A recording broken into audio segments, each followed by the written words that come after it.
to observe few moments of silent prayers. Shall we all stand, please?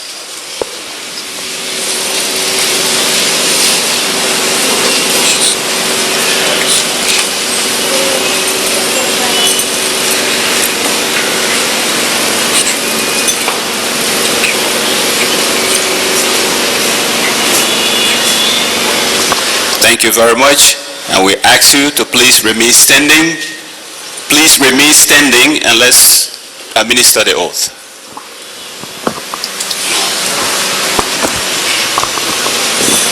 So you lay your left hand here and raise your right hand high. I, call your full name, Sekou Damate Conneh, do solemnly swear do solemnly swear that my testimony I have come to give TRC of Liberia to the TRC of Liberia is the truth and nothing but the whole truth. So help me God. So help me God. Thank you.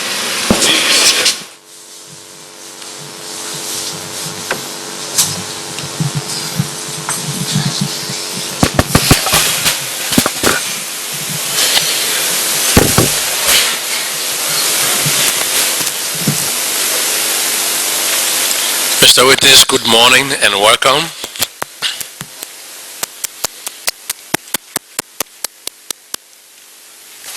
On behalf of the Commission, we want to thank you very kindly for positively responding to the invitation of the Commission to come and support the work for peace and reconciliation in our country.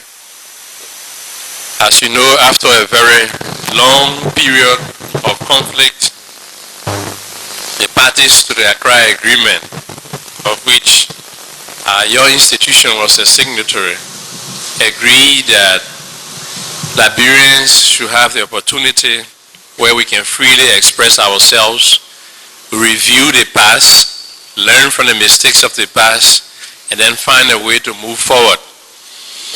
And we at the TRC, we find it to be in line with the saying of our old people, that you have to sit down on the old mat to plait the new one. And so basically, this process has been going on, and we are very happy that you have come today to share your experience, to explain your role, and to tell us what you think about peace and reconciliation, and if possible, to advance some recommendations to the Commission. Because you were involved as the leader of one of the factions, and you participated in the elections, the Commission thought that you'd be a good person to come and help us understand the past. So it was against that background that we invited you to come and share with us. So we say thank you, and you are most welcome. Thank you. At this time, I will take the opportunity to introduce the commissioners to you. And after that, then you will move into your presentation. You may say a little bit about yourself, if you care to, and then you may remain seated, or you can even use the podium at the back. The choice is here. At the end of the panel on the right is Commissioner Sheikh Kafuma Conneh. Next to him is Commissioner Per Brown Bull. Next to him, to her, is Commissioner Umu Sila. And then immediate at my right is Commissioner Dede Dolope. To my left is Commissioner John Stewart. And I am Jerome Verdier. We say thanks for coming. You are most welcome. It's all yours. Thank you. The speaker still not working.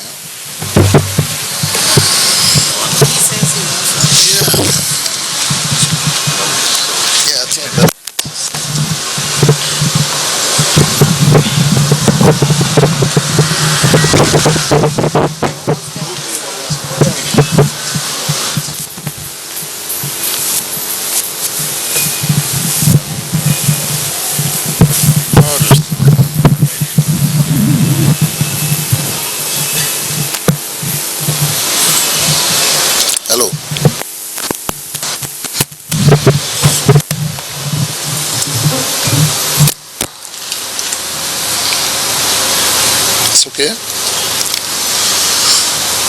Mr. Chairman, and members of the TRC, members of the international community, fellow Liberian, ladies and gentlemen, I am very delighted and honored to appear before you today as a major actor and a stakeholder in Liberia. Since I assumed the leadership of LURD, a movement that was organized by Liberians that were forced to leave their country of birth as a result of despoted and tyrannic regime headed by Mr. Charles Taylor. A war crime inductees standing trial in The Hague for crime against humanity. I am also moved that the process I helped to put together in Ghana in 2003 is now yielding the expected result, as it will lead to the positive healing of our catastrophe in our country once and for all. As I stand here today before God and men, having sworn to the Holy Quran, I now assure you that I am going to sincerely and categorically state my involvement and my role in a war that I participated as a result of necessity and considered by us and many well-meaning Liberians as a necessary evil, an evil that eventually ushered in a participatory democracy. This country has been obtained for since its foundation some 161 years ago. Before deliberating further, we would like to express our deepest sympathy to those Liberian and foreign friends that may have been harmed during the entire process, as these events were never sanctioned by any well-meaning Liberian that was in leadership. As for every one of you know that LURD, as a resistance movement, did not target any specific tribe or group in the execution of the war, as this can be authenticated by International Contact Group on Liberia, ICGL, report on Liberia in 2003. But we are convinced that war in any form or shape always has side effect. Mr. Chairman, members of the TRC, and fellow compatriots, this commission was created by Liberians and aided by international peace builder as a medium of confession and a place to ask for forgiveness for the betterment of our holy matrimony.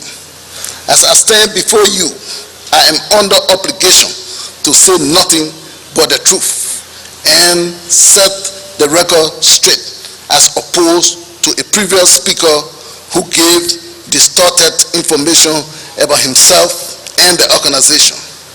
I shall deal with the details of these distortions during the question and answer period.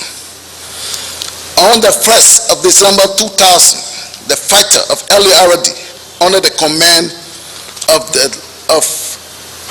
Chief of Staff, General Charles Den, the late, wrote a resolution denouncing the Mohammed Jomande leadership, thereby making me the leader of the organization. Prior to my ascendancy as a leader, I previously served as an executive member. I decided to accept the responsibility in order to be part of history, a positive history that has transformed our country for the better, where all of us as Liberians will return home in dignity from prolonged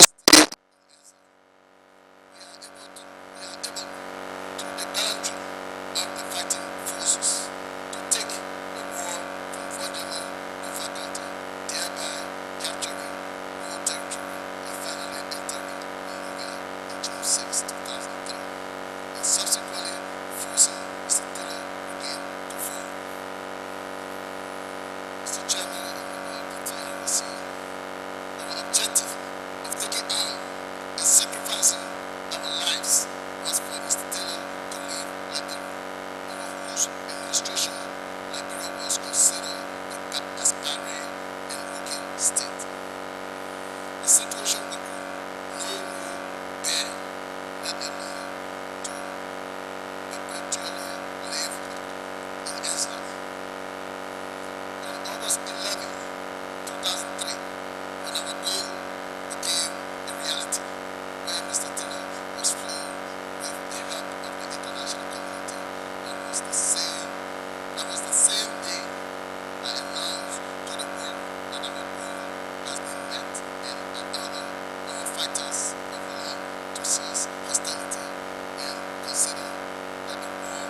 smooth implementation of the most important component of the peace process, which were to disarm thousands of combatants, but as too firmly, and made sure that the process was never tampered with nor aborted, because I believe that I was under obligation as a leader of the largest warring faction to safeguard the peace process.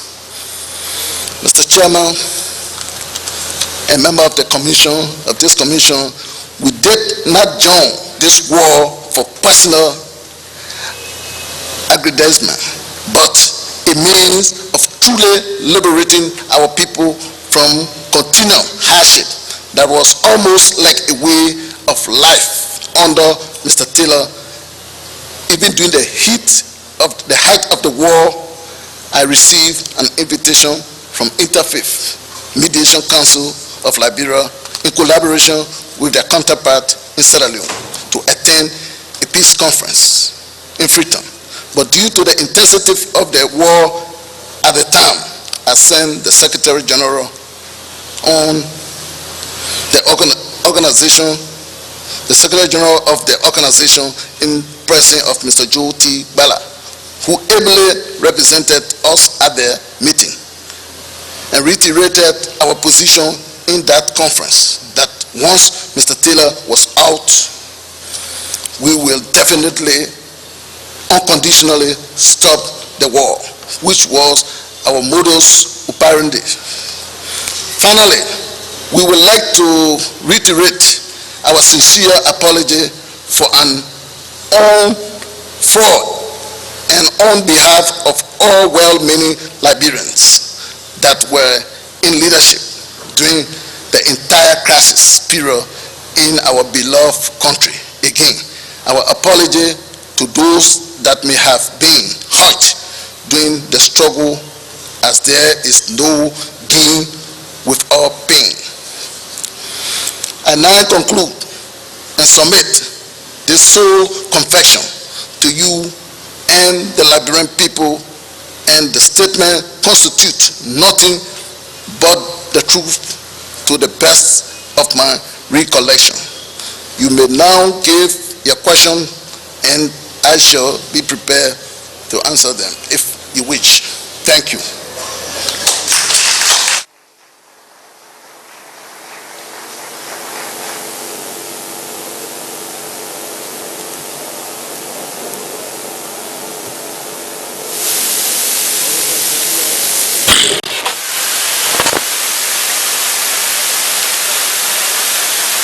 Ladies and gentlemen, we beg you, don't clap next time, please.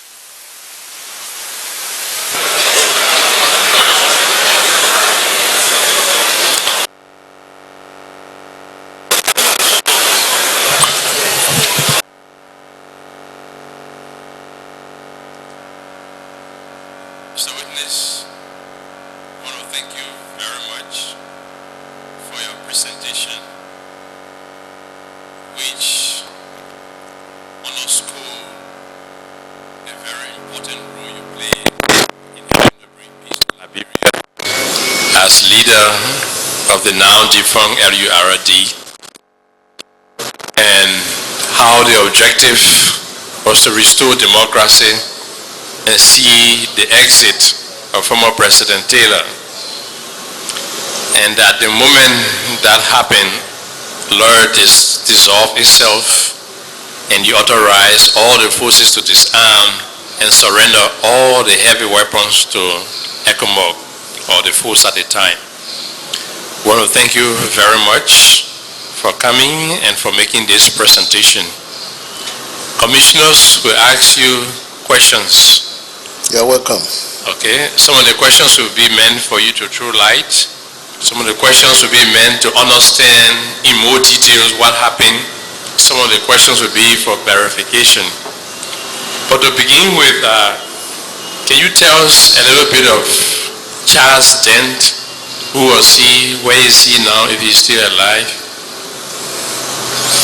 Charles Dent is dead, as I told you in my presentation. And he was the former chief of staff of LURD.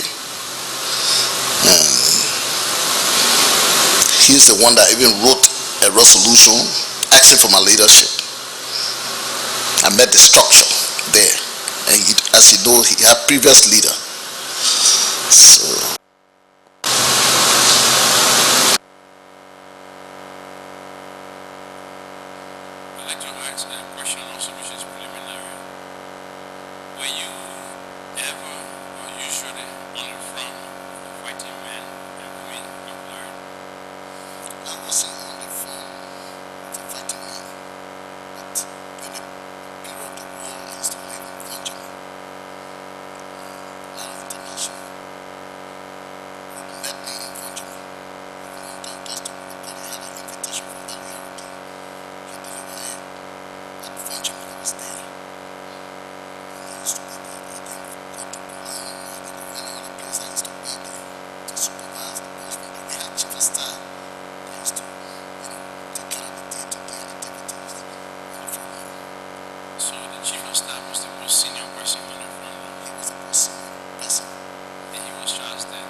So we have reconciliation with ourselves.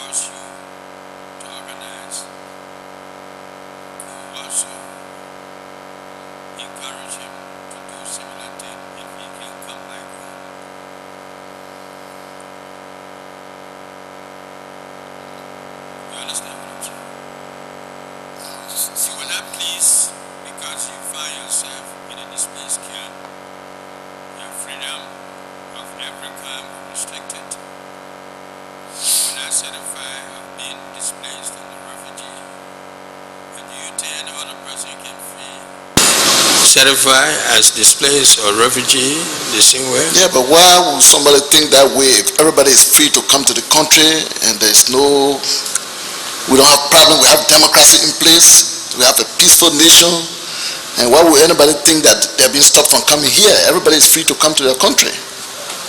This is what we fought for. Everybody is enjoying that. And you see people coming from America all over the world coming back home every day. So nobody will have the cost of regrouping or want to come back home. I was not talking about only me. I'm talking about over 500,000 people that could not come. You made mention of a speaker who previously appeared before the commission, and you said he gave distorted information about himself and the organization. Who are you referring to? And what was the distorted? I did call his name. Pardon me? I did call his name. I said Joe Wally. Joe Wally. And what was the distortion? Yeah, he was saying that he talked to an American British captain on a satellite phone, and I was there. We didn't witness that, so I didn't know what he was talking about. I didn't witness that, so yeah. You said that you led the organization from Vonjama, Lofa County, to the capital city of Monrovia. Can you tell us when you took over the leadership and what was the organization at the time? Where was the organization at the time and when you took over the leadership of the organization? I told you that I took over the organization 2000. From Vonjama, and the previous leadership were able to take the organization to Vonjama, and I took it from Vonjama to Monrovia.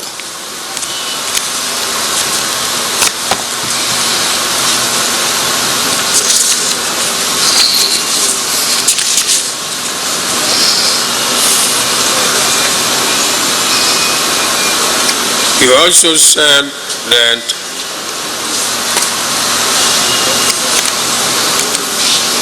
you stay in the bush you were in the bush when there was an attempt to replace you once. Now, let me quote just what you said.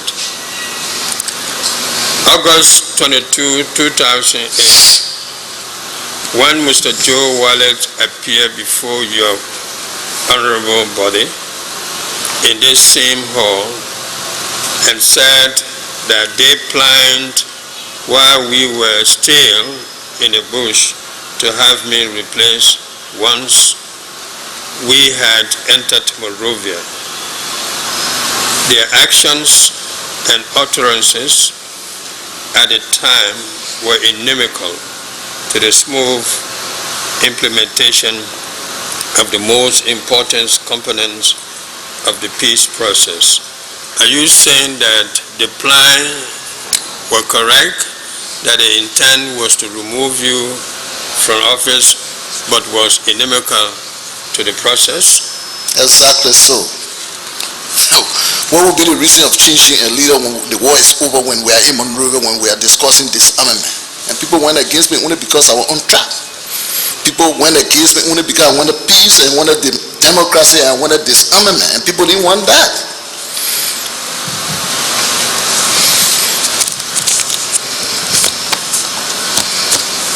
You made mention of invitation received from the Interfaith Mediation Council. I know you are referring to the Interreligious Council of Liberia and that of Sierra Leone. Is that one you're talking about? Yeah, you can attest to that because you were in Freetown. Is it the same meeting where your representative were also able to meet with the ECOWAS parliamentarian. Exactly.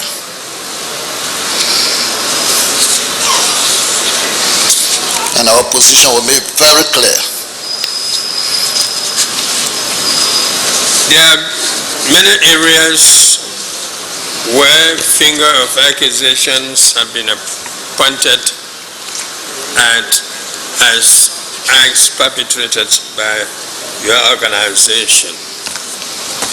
In answering to a question propounded to you by the chairman, you said you were not in the battlefront, but you were in Vonjuma. So I'm asking you questions whether you are aware of a massacre that allegedly took place on the 9th of June 2002, where General Ofori Dia, alias Iron Jacket, is reported to have massacred young men and women in Bopulu because they were accused of being government sympathizers? That was not reported to me. I never heard that. Because we were not targeting anybody. We had a lot of former government soldiers in Vonjima. Some of them were even my bodyguard. And we were not targeting anybody because you fought for Chancellor. Our objective was for Chancellor to leave. It is also reported that your men and women in arms were engaged in forced labor, forcing civilians to take arms and ammunition from one area to another, as well as from Guinea to Liberia. What do you have to say about this allegation? I'm not aware of that. From Guinea to Liberia, I'm not aware of that. Civilians were not coming to Guinea. So I'm not aware of that. But did you ever heard of similar thing going on? No, I never heard about that. The boys have vehicle, and they were transporting their own arm and ammunition. It is also alleged that your men were engaged in rampant looting of civilian properties and forcing them also to take those loads to carry it from Liberia to Guinea and from Guinea to Liberia. I'm not aware of that. The only report I got was the Freeport incident and people took rice and they gave it to the civilian. It was not even sold. That's the only report I got. The rice was taken from the Freeport and it was given to the civilian at the Bushwell Island. Some were taken to Birmingham for the people to eat because the people were hungry. Was LURD order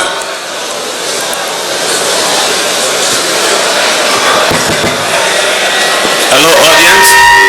If you're walking out, please do that quietly. Can you tell us what was the composition of LURD fighters? Confrontation? Yeah, composition. What you have foreign nationals, you have Liberians, No. you have... No, LURD comprises of Liberian. Yeah, and when Liberian that wanted to come back home. It is alleged that Kamanjo from Sierra Leone were major player in your fighting forces. Kamanjo could not help their own country. How would they help us? We dissolved LURD because LURD base was in Liberia, and we dissolved the LURD base in Liberia. And Kamanjo couldn't handle that. How would they help us? We didn't need any help from Kamanjo. Huh? You took oath on the Holy Quran, which is the Holy Scripture of Islam. That I know. And I know you are aware of the spiritual dynamic force of the Quran. Are you telling us that what you say in your statement and the answers you have just given are all true and and nothing but correct. true? True and correct. Thank you.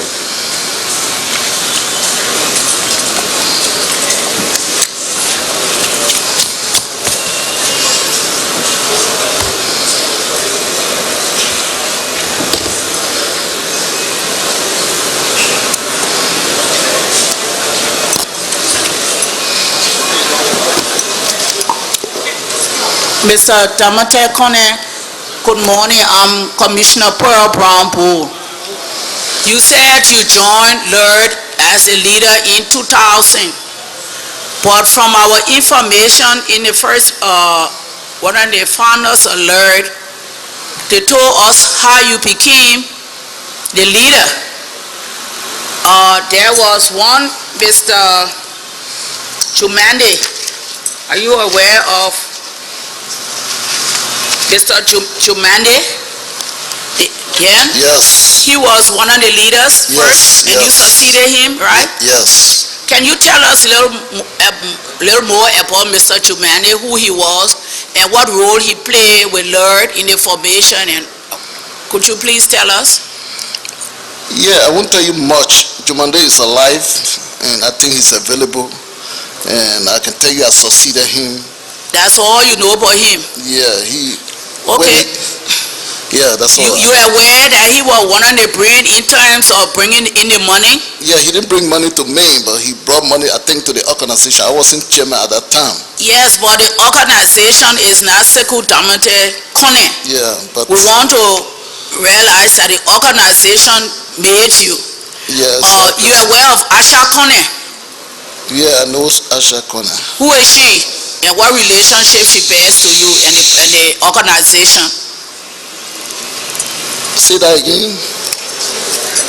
What relationship she bears to you and the organization of LURD in its formative years, 1999 to 2003? Yeah, she was also an executive member of LURD, and she used to be my wife.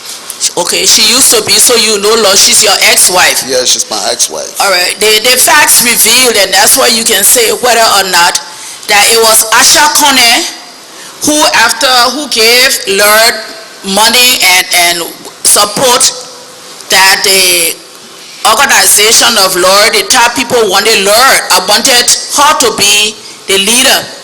But because of the tradition that she said, well, you know, for our tradition, give it to my husband. Is that true? Yeah, I was not part of that, and law were not dealing with traditional things, and I can tell you, Asha was executive member of LURD. She played a major role. She played a major role. She played a major role, but and told them to give it to you. No, we had not come to that. The fighter, under the leadership of Charles, they officially wrote a resolution. Under the leadership of Charles then. Okay. Jumande as a chairman, Charles then as a chief of staff, wrote a resolution addressed to me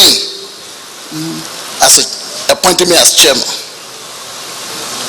Now, could you just, before we go a little further, could you just tell us what was your role as chairman? Because, you know, you talk here, but you really haven't told us your real role in this thing. So could you please tell us, as chairman for LURD during that period, what was your role? And where did you travel, where did you go? As a chairman, please tell us your role. As a chairman, I used to live in Fonjama to administer most of the activities of LURD. The militia, the military, as well as the executive administrative? Yeah, the executive administrative, you know, didn't want to come to Fonjama. And some of them were in Conakry, some of them were in Sierra Leone, some of them were in Ghana. And I was in Fonjama because I wanted to make sure Chancellor is out. I was very determined. All right. I was very courageous. I was very determined. You are very committed. Do you know, as a leader and the chief administrator and the head of the military and all, did you know your commanders in the different places they were fighting, they were posted to get Taylor out Yeah. because he was in a mansion, executive mansion, White House or White Flower. The chief of staff of the army was there to monitor the army, and I kept talking to him that, look, make sure don't target anybody, even if anybody surrounded to you, leave them alone. We want Taylor out. And that was our objective. But do you think that's what they did? That what they did? Yeah, but anybody who did anything, I think you have the power, you have some authority. Let them come here and tell. Okay, anybody, the reason why I ask this question, because we have put you now in the center of everything. You are the leader, as you said. You said, I asked you what were your functions. You are over the generals and everything. Yeah. Your objective was to get Charles Taylor or other Monrovia as well, either to his house or the surrounding wherever he is. Yeah, but I place you here, the witness, on January 8, 2003. In fact, Reverend Jared Meyer Walker, Superintendent, I think he's former now, Superintendent of Lord Carey Mission, testified on the first day of opening live over Radio 2 and said that LURD used the Lord Carey Baptist Mission that was formed in 1907 for boys and girls. That have been almost 100 years now. LURD used the facility Lord Carey Mission to store the ammunition as an army base. That's number one. Armory. They burned down the administrative building that worth $100,000 and people were killed. Now, in view of that, I'm sure as the chairman for head of LURD, you are aware of the international violation of international humanitarian law that you should not go to schools to use school buildings, to use students, and to store your armory. So are you aware of the international violation, not less than the Liberian violation? Are you aware of that? Did you tell them about that? I'm not aware. And also, I can tell you. You're not aware? Yeah, if a minister carry on corruption, the person is not liable.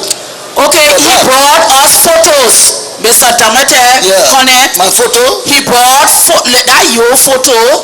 Now we've put you as the leader.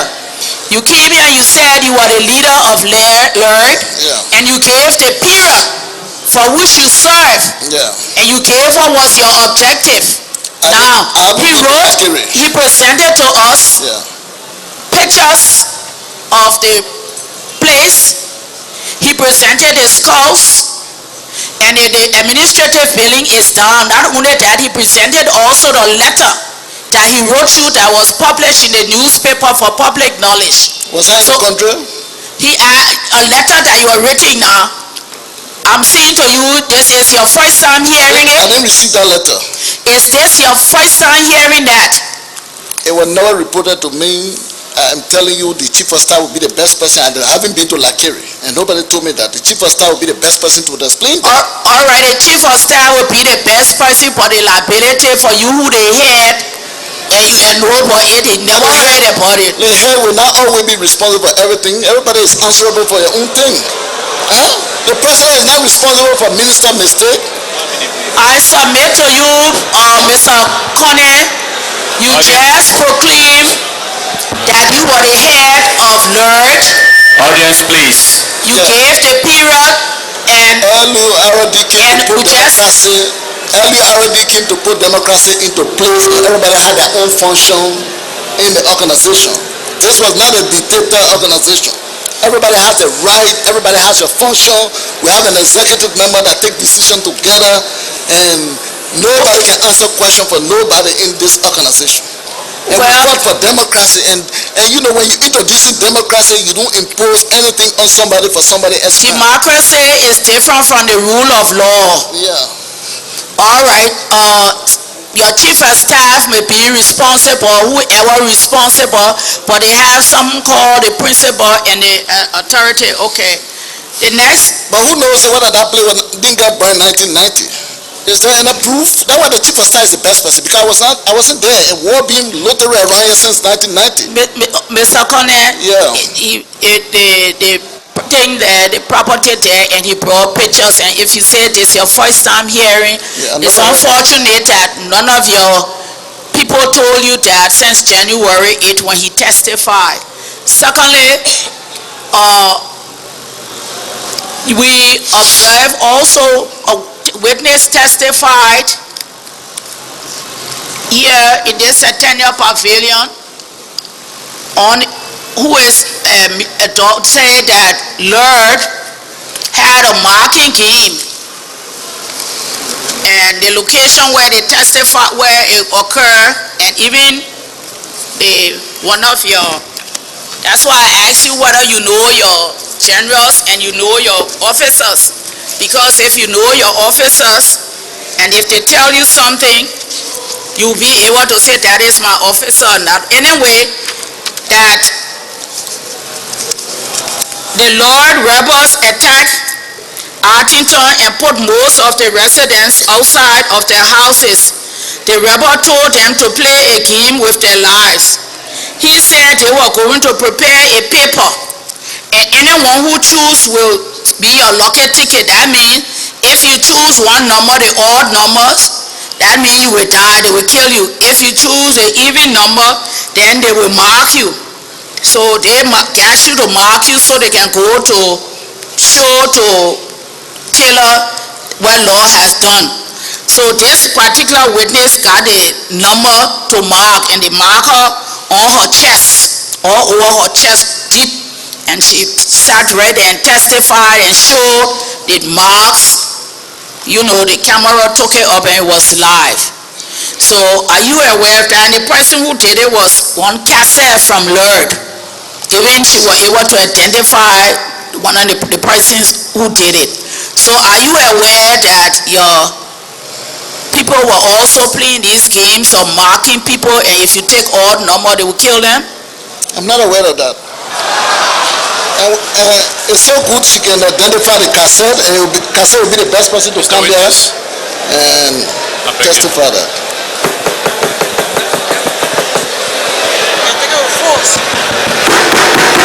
Audience, please. Audience, please. Mr. Hearing Officer, just give me a minute. Ladies and gentlemen, for the very last time ever, if we hear what we've heard again, this session will be suspended, and henceforth we'll hold the hearings in camera. And attendance will be by invitation only. You have to go to TRC and get an invitation before you come. If we hear that outburst again, that's what will happen. Because it appears that we come to crash here ourselves. You come to enjoy yourself. You don't come to listen and respect the mayor on the stand. We will not tolerate that. If that happens again, this is notice to the entire public. We come here or we stay our offices and do the hearings. You have no role to play. If you are to come, you go to TRC, you get a pass before you come here. The choice is yours. Mr. Witness, my deepest apology for that interruption. Thank you. Mr. Witness, apparently you were the chair of LURD, but you were not aware of really what was going on, according to your answer. However, were you aware of who were some of your members, if I call them? Are you aware of Ase Nyambo as the director of war? Were you aware of him? Know him? Yes, I know Ase Nyambo. He was as director of war, Ase Nyambo. General Philip Kamara, were you aware of him? Do you know him? Yes, he was logistics officer. General Charles Den. Former chief of staff, the late chief of staff. Colonel Morris J. Dolly. Francis Jakate and Ibrahim Kita, you are aware of them? You know them? Yeah, some of them. And they served in a position when you were chairman? Yeah, but Ase Nyambo was not director of war when they were chairman. What was the position of Ase Nyambo? What was his functions in LURD? No, he was director of war under the Jomande administration. I met the structure there. Okay. Now, you said that the objective of LURD was to get Charles Taylor out of the mansion. But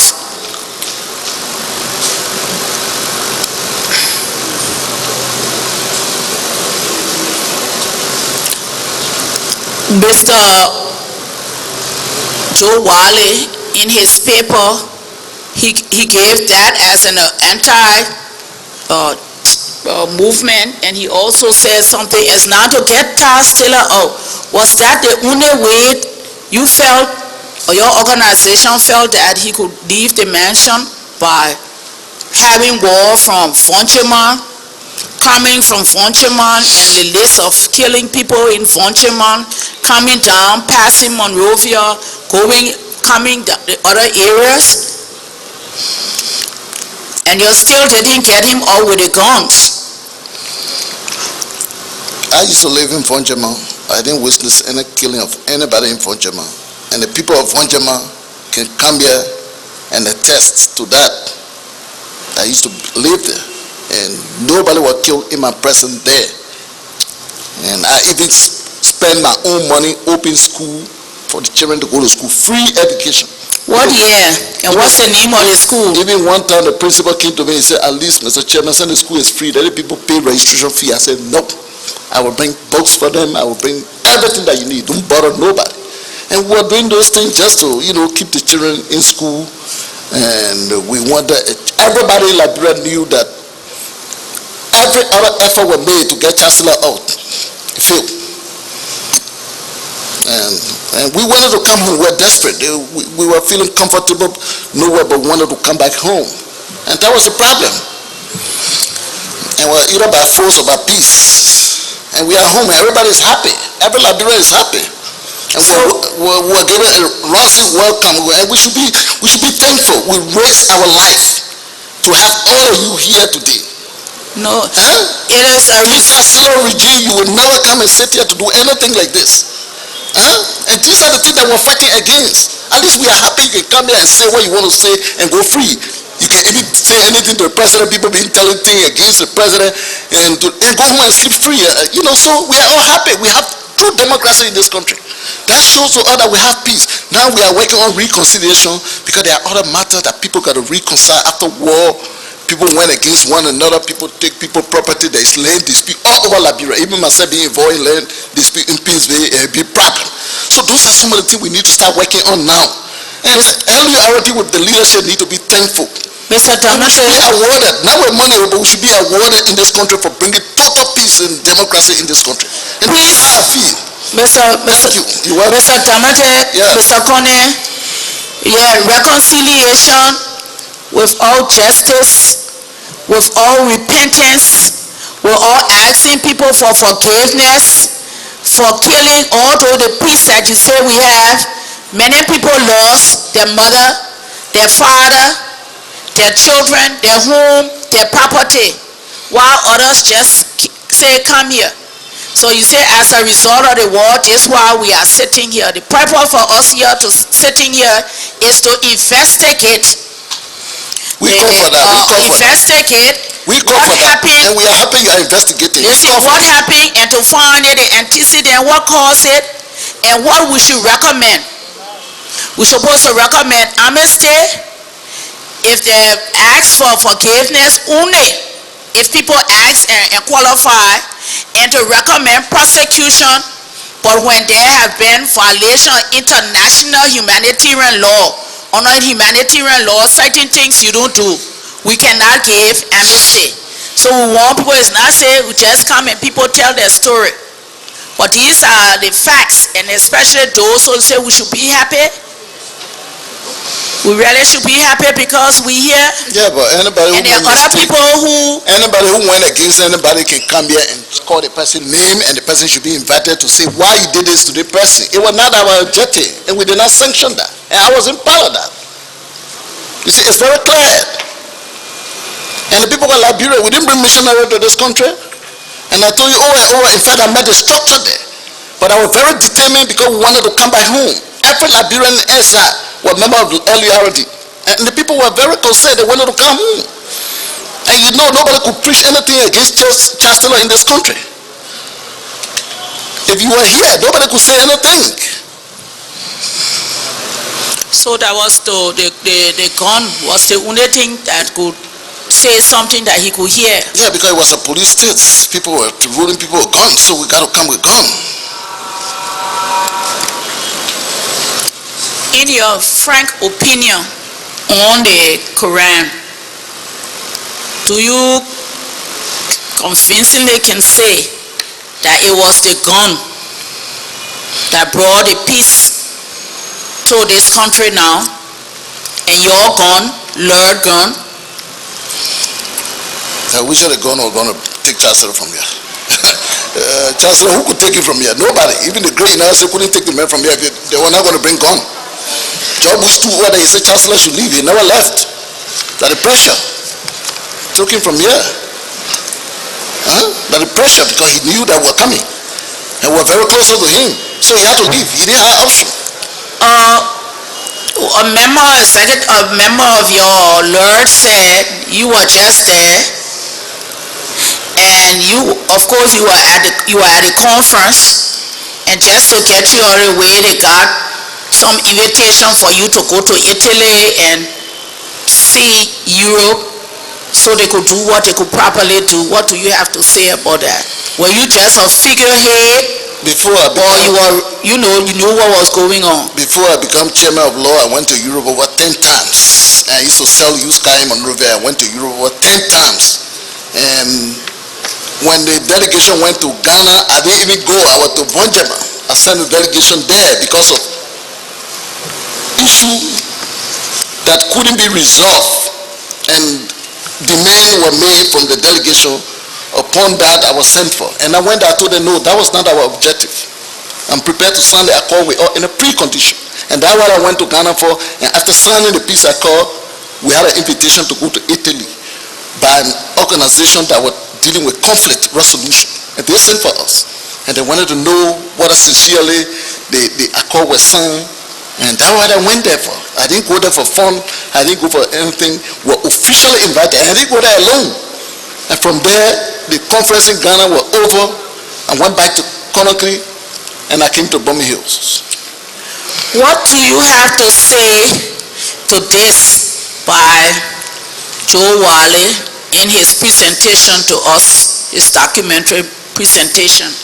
He said, quote, "We were also rebelling against sub-regional indifference, apathy, and many attempts by a few to connive with the Taylor kleptocracy at the expense of the Liberian people and nation.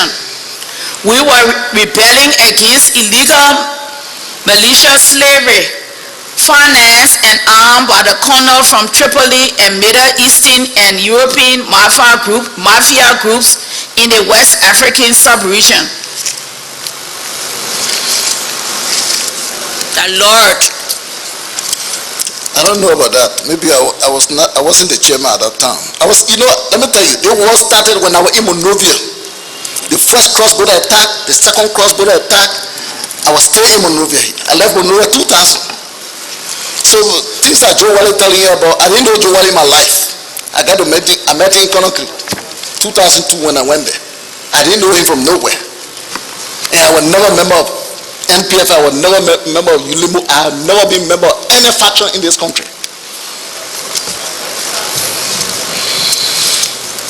So my position is very clear. And I'm happy that Joe Wally came here ahead of me and tell the people that, look, the way a cross-border attack took place, second took place before Sekou. Because if I want to be the first and come here and say, I didn't know about this, nobody would have believed it. But Joe Wally came here and make it very clear that Sekou wasn't there. It was the first group, it was the second group before Joe Mande and before I could come in.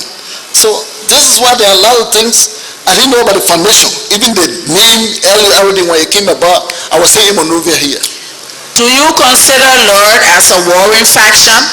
What will you consider LURD? LURD is a resisting group that helped the first chancellor out of here. And we were all Liberian. Yeah, and wanted to come back home and wanted a change. Everybody wanted democracy in this country yet. People knew. Nobody was free. People were living here, there was no freedom. Huh? When you talk about coming back home, wanting to come back home, it looked like it's a self-interest, self-serving Liberians, over interest. 500,000 Liberians wanted to come back home. Over 500,000 Liberians wanted to come back home. And there was no freedom of speech. Human rights activists, they couldn't talk. Huh? They were beaten here. Huh? So nobody was free. If you say something, they beat you up. So we had the best solution, and he went.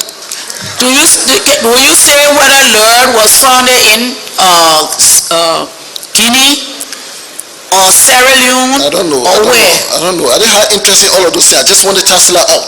So when I became chairman, I moved to Vonjema Street and I tell the boss, look, let's move Chancellor. And that was my objective. That was our objective.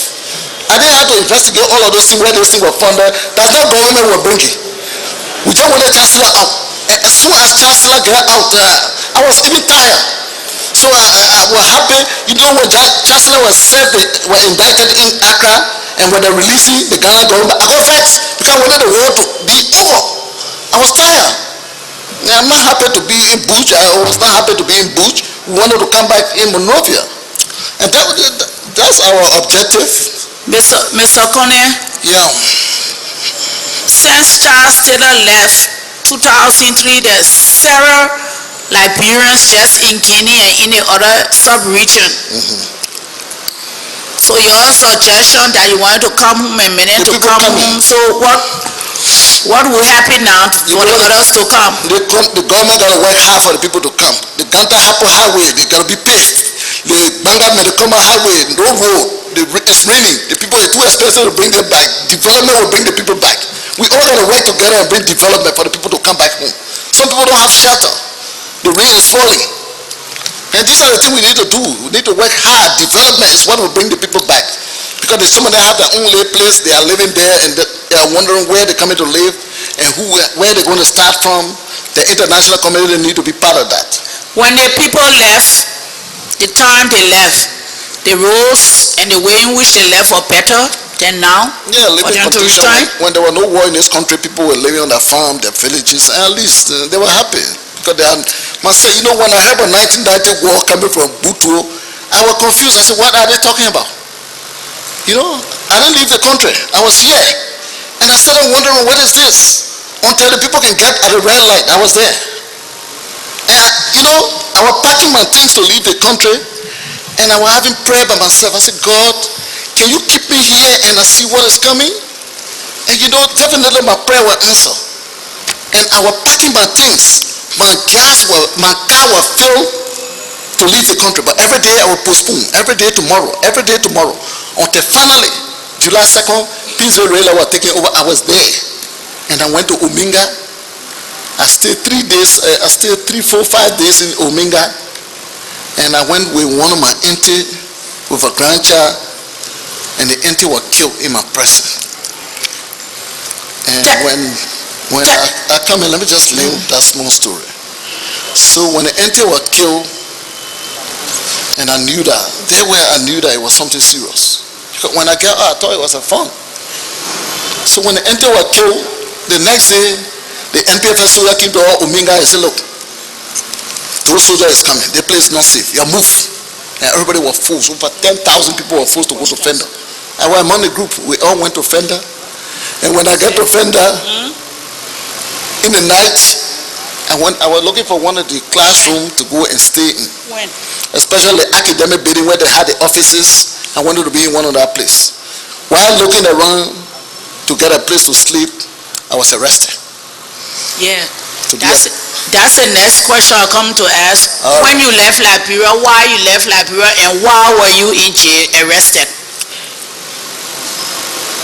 You are talking about after the election, or you're talking about 1990? I didn't leave the country. I'm telling you, I went to Fender. 2003. 2003? Yeah. No, 2003 I was here. You went to Ghana, right? And about 2000. Yeah. When they had the Accra Peace. Yeah, I went to Ghana. Yeah. After that, when did you come back? And why you left the country when you went from there? You went. Why were you arrested? You were never arrested since 2003 you left? No, I was never arrested. I was never arrested. I just want to rest. After the revolution, after the campaign, I just want to rest myself. Thank you. Yeah.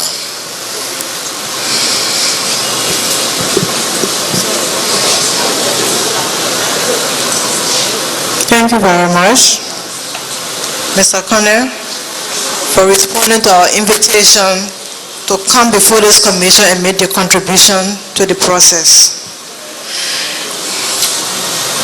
This process is unique in that you all know for 14 years there was bloodbath. It is important for people to understand what really happened so that the generation to come will not do what happened in our time. So in order to achieve that, we try to ask some questions. So you please bear with me because I would like to get some understanding concerning certain things that happened. You're welcome. According to you, you joined LURD later. Please tell us how you ascended to become a chairman of LURD. By resolution. By the resolution. Yeah. Addressed to me. That's it. Why did you join? Maybe resolution were addressed to other people to become LURD before me. I'm not disputing that. But my ascendance is a resolution were addressed to me, nobody else. But the resolution came after you became a member of LURD. Yeah, when I entered Conneh and I saw the people, I decided to be a member. Why did you join? Because I'm telling you, I met people desperate to come back home and I wanted to come back with them. I wanted them to bring me. But instead, because I was so determined and courageous, I brought them. Huh? Okay. So your reason for joining is because, according to you, that you wanted to come back home. Everybody wanted to come back home. Everybody wanted freedom. Besides coming back home, you wanted freedom. But yesterday, when the Senator Johnson was here, he said at one point in time you were in jail at Fendel. Exactly. So. Can you tell us anything about that? Exactly. So I was just trying to explain that when I was on Fendel. When I got to Fendel the next day, I was arrested to only be a Madingo man. I was arrested because I was Madingo man. And when I was taken to the checkpoint to be killed or to be investigated, when we got to the checkpoint, because from the campus we were on the road. When I was arrested, they call it Dofa Tabe, right? The Tabe me. I was Tabe fully. So across the campus, among thousands of people, in row, we ushered. Went to the checkpoint. When we got there, one commander asked, who is that man? I said, Madingo man. Why are you bringing Madingo man here for killing him? We don't have jail for Madingo man. So the guy told me to stop. He advanced the gun. We were supposed to go behind the house to be killed. Another commander came and said, look, come, I'm the commander. Before you kill anybody, you have to reach me. What happened to my man? He gave me the opportunity to explain. And I told him, say, I was from Riverside County. Although I'm not from there. I'm from Bong. But I told him I was from Riverside County because my assignment from Ministry of Finance carried me to Riverside County. And I knew the political structure there.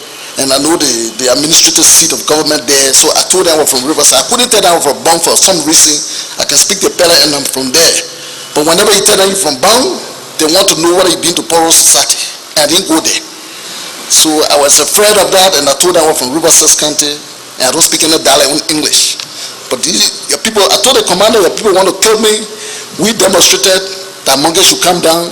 I'm a member of Action Party, and your people want to kill me. And from the explanation, the commander, he was in sympathy with me, and he told the people to leave me alone, and he told the people not to be killing, they should investigate. And he told me to stay at the checkpoint there. It's where they had the jail. I should stay in the jail, because the jail don't have door. Because what kind of tablet they can get you before they put you in jail, nobody can run away from there. So I was in jail, and I met two persons in jail. And the other man was Peleman. He was Tabe, but he said he was a former AFL soldier, assigned to Nimba. When Kunyokpa came in, because of Kunyokpa, he was dismissed from the army in 1985. And I asked the other man in jail, what is your own problem? He said, my man, I'm a Pele man, but I was driving utility vehicle at the executive mansion. So I forgot one of the check stone in my pocket, and they found the check stone, and it was written there, executive marshal. They said I do drive. That's my other problem. But the AFL man, he went for a gay woman. That why he was not killed, because of his wife. So those two people were paying in jail to be killed. And I joined them, but I was already released. But I couldn't walk down on the campus. I would have been arrested by somebody else. And one vehicle came from Banga and stopped and said, look, Sunday morning, he wanted to know who ONG, he had not killed anybody. When he reached there, he asked me, why? I said, no, I'm free. You can ask these two men. Because I didn't want to tell him, said I'll be accused of being Madingo man, and they are going to question me again. I told him I was free. So these two men, you can ask them. And I tell you, when I was arrested, when the man asked for my release, and I told him the rope, while losing the rope, I had to shed tears. When they were even tying me, I didn't feel it, but the rope had entered my flesh, and that rope stayed on me, I think 2-3 hours. That would make me not to be a handicap. It would have slipped, I would have been a handicap. After 3 hours, the rope was loosened, and I was on the campus. Just after another 2 hours, Prince Johnson attacked Fender, and when Prince Johnson attacked Fender, I became a free man. And we saw, in fact, we closed the door, because the door was open, we closed the door. But I thought, in fact, when I saw the people through the window, I thought it was AFL. I said, but what is going on? AFL is here. Because I didn't even know about Prince Johnson Group at the time. You know, I was also not in politics, I was just an ordinary civil servant and a businessman. So I didn't have, up to that time, I didn't have any knowledge about INPFL. So I said, but AFL is here. And when they were even walk outside, but the man in Nimba, from Nimba, the parliament, he could speak the Gio. He said, but the people speaking Gio, that Prince Johnson Group. Then I came to myself small. I said, later on we had an announcement. Everybody free. Everybody come. So some knife was there. I took the knife. I released the two guys. I released the two fellow. But before I released it, there was some rice at the CP there. I took that first and I tied that up. I said, this is my food. And I collected some things from the CP because I was the commander there at the Buba. So I took the rice and the salt. There was no salt on campus. I took salt from there and rice, and I took it and I released the two guys. I walked on the campus. So when I went, while people were rejoicing, I was looking for a room. I found a room and I entered that room. I stayed there. I didn't come up. I was there until the door died. I was on campus until the very ecomog with the Prince Johnson Suya went back and started pushing Chancellor up to the time they get to Fender, and I left Fender. I came back in town at my residence in Pinzi. Thank you for that clarification. Yeah. When you joined LURD and became the head for LURD, did you go on any military training? Training? Yes. No, I didn't go for any training. I'm a good administrator. So, you know, different ministers usually don't be army. So I'm a good administrator and I minister the day-to-day activities. So what can you tell us about the training of LURD fighters? How were they trained? Were they trained in... They were trained by NPFL, Ulimo J, and Ulimo K. They were Liberian. And some of them fought for Ulimo. This is why they couldn't come to Liberia. And some of them fought for Ulimo K, LPC. And because they didn't fight for NPFL, they couldn't come to Liberia. There was a threat of Chancellor, and they were all in ESA. And they didn't have to be trained. They were trained already. Can you comment on the leadership structure of LURD upon your ascendancy to chairperson position?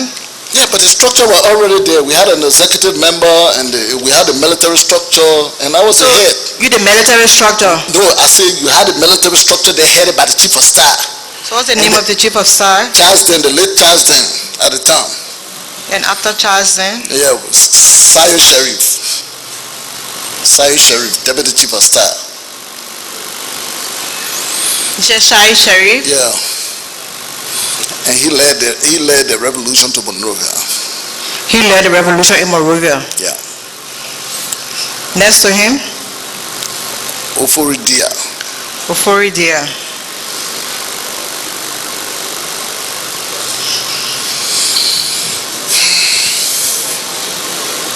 What was Ofori's position?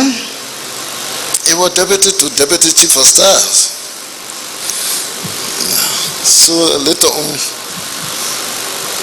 yeah, he was next to Shai Sharif. Yeah, he was next to Shai Sharif. Yeah. Next to Ofori? Down the line, down the military line now. Yeah, down the line, on and on and on and on all the way. Yeah, we can say all that one, yeah, those are the military structure. You just asked me, I told you I didn't take military training, but I'm a good administrator, and I administer the affair to the best of my knowledge. But as good administrator, you will know the people who work under you directly. No, I know them. You have chief of staff, you have deputy chief of staff, you have commanding general. Who was the commanding general? You have brigade, you have all the other thing there. So you want to know all of them? No, just maybe 5 more. The secretary general is invited. He has record there. He will give you the name. Joe Bala, he was the secretary general. He's invited here. He's coming. If he comes, he'll give you the full listing. Yeah. That is secretary general on a job there. And could you kindly tell us where did LURD get its support from in terms of arms? LURD was supported by Liberian from Gaspararo. Yeah. Liberian exile. Liberian exile. Yeah, LURD was financed by Liberian all over the world. That wanted to come back home. Some were in America, some Liberian in London, some were in neighboring West African countries. They were all over. Some of them even came to me when I was to Tottenham Prayer with printed West Indian paper that they send money to LURD. But I said, I didn't see your money, and he wanted a job. I said, who did you send your money to? He said, Joe Wale. I said, but that was not to the organization. So Liberia was sending money. Okay, and it is on the record that LURD was also supported by Guinea. Can you comment on that? I don't want to comment on that because I met the structure. I met the terror arm to the teeth. So I just wanted to pick up from there and just want the chancellor out. You see, I was not a chairman at the time. Take me happy. I don't want to dispute that, but I don't want to comment on that. But I met my boss arm to the teeth. Charles Dane was the chief of staff. So, and we just pick up from there, and we later on we capture a lot of arm. Up to the time you was there. Yeah, we capture a lot of arm. I think the Focus on Africa magazine when Jim Babason was there, some of the captured arm were exhibited even on the magazine. A lot of it. Yeah.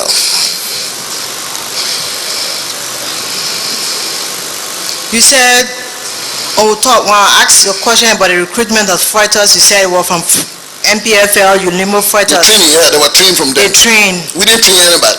Did you, at any point in time, recruited children? No, I was spending my money to send children to school so they can be involved in war. Dusty Wolokali, he went to Vonyama, he saw the school, he went on the campus to see. You can ask him. Just to discourage child soldiers.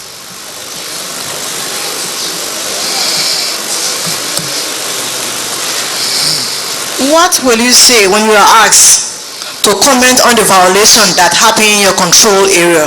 Can you throw light on some of the violation, human rights violation that happened in your control area and how you treated civilians? We were liberated.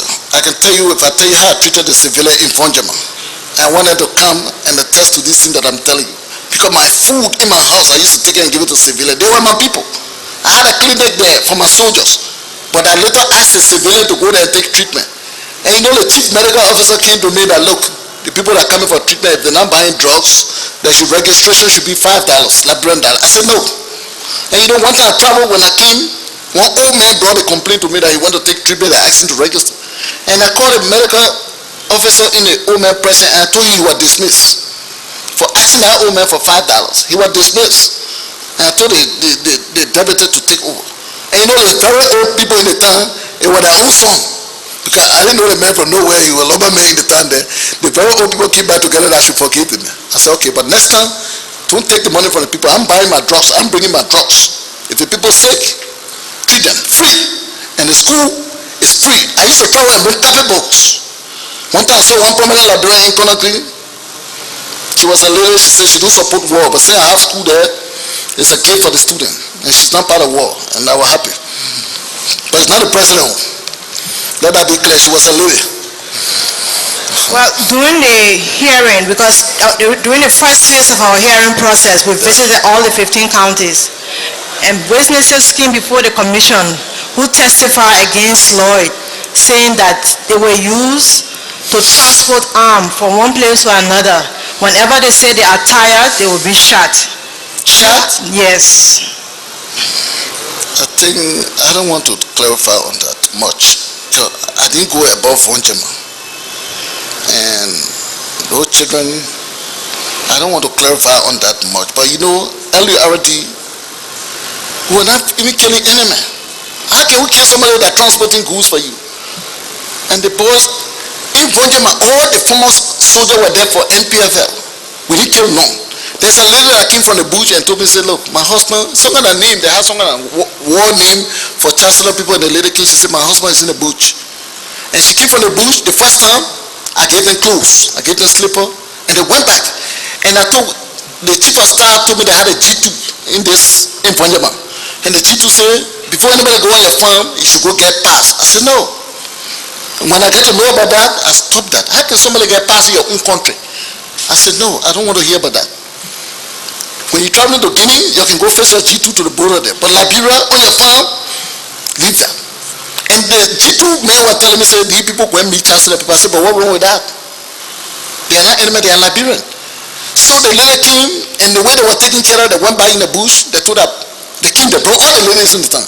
Somebody said, my husband, I don't want to lie, I don't want my husband to be killed. He's a fighter, but he want to come. I said, go bring him, he will be my bodyguard. And my soldier then used to say, oh man, he went down, he looked like he's stupid. Huh? So because they said, how can you make enemy your bodyguard? I said, these are not enemy, these are Liberian. So I was very, open to the people. I used to walk in the village in Vonjama town, walk and speak to the people and tell the people to relax, that nothing will happen. And that was our position. So how will you kill somebody that transporting goods for you? So I don't want to believe that much. Although I'm not the best person, the chief of staff is the best person, but I don't want to believe that. This guy was captured and he was taken to Vonjama. Nobody touched him. And those are prominent people that were close to Chancellor. He was legal advisor to Chancellor. We didn't kill him. Why should we kill innocent people? So that was not our objective. You said at one point in time you were in Lofa. Yeah, we're in Lofa. I used to be so in it Vonjama. means that you have close relation with the men on the battlefront. I used to be in Vonjama. Vonjama was not battlefront. We had civilians living there. So were you aware about their activities? Yeah, I never went to the front. I told you over and over.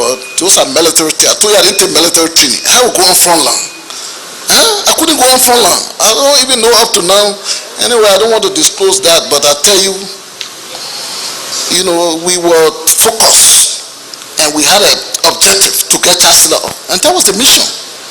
And the very civilians in our control area were very happy that we should get him out. They used to pray for us.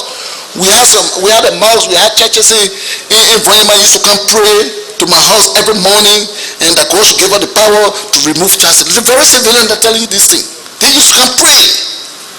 Both the Christian, the Muslim, they would come to my house in Vonjama and pray. And I used to be with them. And they used to pray that Chancellor should leave. And God answered the prayer. So I don't know what you're talking about, actually. Yeah. According to information we gather, in 2003 May, law forces under the control of General Conneh executed people at Lofa Bridge. Conneh? Yes. Who Conneh is that? 2003. Yes. So, you know any General Conneh? Sekou, one General Sekou. I don't know any Sekou. Joe Bala, I beg you, can't be pretty record to clarify some of these things. I don't know about this thing. That man is the Secretary General. It's good that you invited him here, because he was one of the active men with the boys, but I don't have knowledge. Some people will not come here and just call false name, just to build up cases. My last question. Thank you. There was a saying in the battle for Monrovia. It was a common saying, the language of the rocket, such as your ma there, no. Your pa there, no. Then the rocket will launch. As a leader, did you ever hear this? And what was your reaction? How did you feel about it? I never heard that. The only one I heard about was the boat motor. When I reached Monrovia, that one I heard about, but I didn't hear about that your mom there, your pa there. I never heard that story. Yeah. What about moon mortar? Yeah, when I got to Monrovia, I was surprised to hear that story. People were calling myself Mo Mortar, but I didn't know why they were calling me. And I tell you, the mortar we're using, we had 81 millimeter. And when we were coming to Monrovia, people accused us of shelling. We were not the one that shelling, I can tell you. And bring any, it's so good we still have armed mill into this country. Bring any military aspect. The mortar we're using, when you fire that mortar from the people, it can't reach on Broad Street.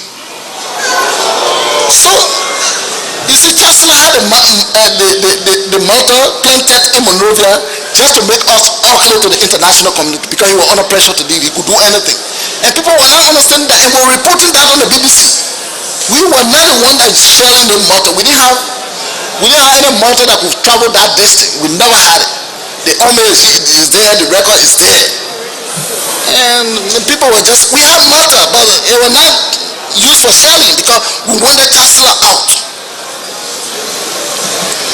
So that is our position about this mortar thing. Everybody keep asking, everybody keep talking about it. This morning said on the Star Radio, they said the man coming, the man that was shelling, you know, but the people just want a conclusion without investigating. So that was your last question, and thank you very much. Thank you very much. Yeah, I think we can go to the next person.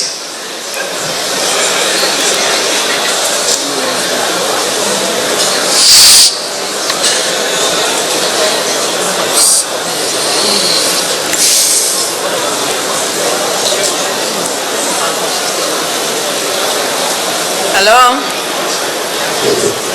Yeah. Good afternoon, Mr. Witness. You are welcome. And thank you so much for coming to the TRC.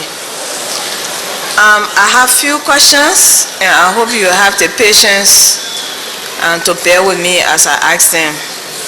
You are welcome. My first question surrounds how you got from Monrovia to Fujima. I know you told us the part about leaving from Monrovia on July 21st, when the war met you at Painesville to Fennel until you were free by Prince Johnson, and then you came back to Monrovia. So can you please throw light on how you got from Monrovia to Fujima? After the election, I was here in this country when Chancellor was... Just 1997 election. Okay. I was here 1990 when I came to my house. I was doing my private business because the leeward country with the Ministry of Finance was not active. So I was involved in my private business at the same time working with the Ministry of Finance. Even some private company, I was working with them. And I stayed up to 97. And when 97, after the election, when I traveled on one occasion to Europe through Conneh, and I think I was in Europe when the first cross-border attack took place. When I got back to the first border attack from Guinea somewhere to the border there, the first attack in Vonjama era. Who led our attack? I didn't know. I wasn't there at that time. I would tell you that I just left Monrovia through transiting Guinea to go Europe to get used car at that time. Okay. So when I came back, one close security fellow tipped me, I mean, we got information that you went recently to meet Alhaji Kuma in Conneh. I said, but I don't even know Alhaji Kuma. Alhaji Kuma don't know me. I'm not in politics. I'm just a civil servant, and I'm just, living my simple life. I said, I don't even know Alhaji Kuma. You don't even know me in person. So I was there, and I had a land dispute with somebody who always used to call me rebel. He said, you rebel. I said, and the rebel thing, I've never been a rebel in my life. But he kept calling me rebel. So Asha came to visit me in Monrovia from Conneh. She was arrested to be a spy for Conneh, and later on, she got released after some diplomatic intervention. The Guinean ambassador was involved, and she got released. And Chancellor sent for her and apologized to her. And I was there. We met Chancellor together. He sent for us. He even gave Asha a guest car. I think that was guest 7. He had some vehicle, the guest car. Guest number 7. He gave it to Asha. I was using it. So, and he told Asha to stay in Monrovia And he got the information that Asha was a visionist, and Asha be with Conneh, and Asha is a Liberian, Asha should be with him. So Asha should not leave. And Asha had a baby, and the baby was sick. And Asha asked for permission to leave and carry the baby and come back. So when Asha left, I was also arrested. And I was detained to be rebel collaborator. What year was that? That was 1999. 99. Yeah, 98, 99. I have been arrested over and over. Okay. And I was arrested again. Asha was in Conakry. And At that time, she was your wife? yeah. Okay. So from there, we managed to carry complaint. Tupi Taylor came and freed us. And went to Chancellor with the complaint. Chancellor asked me whether Joti were involved in my arrest. I said no. And he ordered Joti to investigate why I was arrested. Joti was investigating my case when he died in the plane. I was in this country. So one day, I was also arrested again by different group. So I began afraid. I said, look, my life is no longer safe here. I must leave. And I left everything. Went to the airport, took the plane. I went by road because I flew first, but the last trip, and when we were all close, nothing. And I drove out of the country. When I get to Conakry, I met the Liberian, another Liberian there. I said, what's going on? I said, we are here and we can't go back to Liberia because of Chancellor. I said, oh. And some of them I saw in Monrovia. I said, but you were in Monrovia? He said, yes, but they wanted to kill us. We left. And I said, so what is your intention now? He said, we don't want fighting in the bush. I said, oh, that's interesting. Our which group now? The same, but I think when the group started, it was not LURD. Oh, it was another group. Yeah, I think with the first attack wasn't, but I think Joe Wale made clarification on the thing because he knows better. Who? Joe Wale. Oh, Joe He Wale. did make clarification on the thing. He knows better about those things because all the war in Liberia, he is aware of everything. For me, I wouldn't know my law. So the children were interacting and they knew my relationship in Guinea. Most of them were talking to me. And I started spending my own money, because the condition was bad up. I started to spend my own money. I tried to encourage them. And I have, I had a used car fence at Pinsby when I was leaving. I left all my vehicle here. I left them in this country. So I went to Conakry and I felt that the era, I couldn't work. I couldn't speak French. It was my first visit in Conakry. So I wanted to go to Europe to stay. At that time was your first visit? In Conakry. In Conakry. Yeah, so I wanted to go to... But the first time that you left to go to Europe? Yeah, I transited. That was transited. I didn't know Guinea, so I didn't know how to find my way out. Okay. Because I want to stay. I didn't want to come to Liberia anymore because of the arbitrary arrest. No charges, nothing. Every day I rebel. Now, if it starts... God is a great person. If you start telling somebody rebel, maybe that one made me to be rebel. Because I was not thinking of a rebel thing here. But everybody was just calling me rebel and maybe God wanted me to be a rebel. So everywhere I passed, the rebel thing just behind me. Rebel. They made a rebel. They just catch me. Even if the land business, they won't put me in jail for land business. They'll put me in jail for rebel business. I said, so before I die, let me leave. And when I went, the LURD thing, I wanted to go to Europe to stay. The man I used to buy the car from, I wanted to go and stay with him and work with him. So I was in Conakry and now God said, you're not going, you got to fight in Liberia. But you see the experience that I have from the Prince Johnson team, from the Chancellor team, from the Alaji Kuma team, the experience that I got, so I decided to make a difference. When I was fighting, I used to refresh my memory.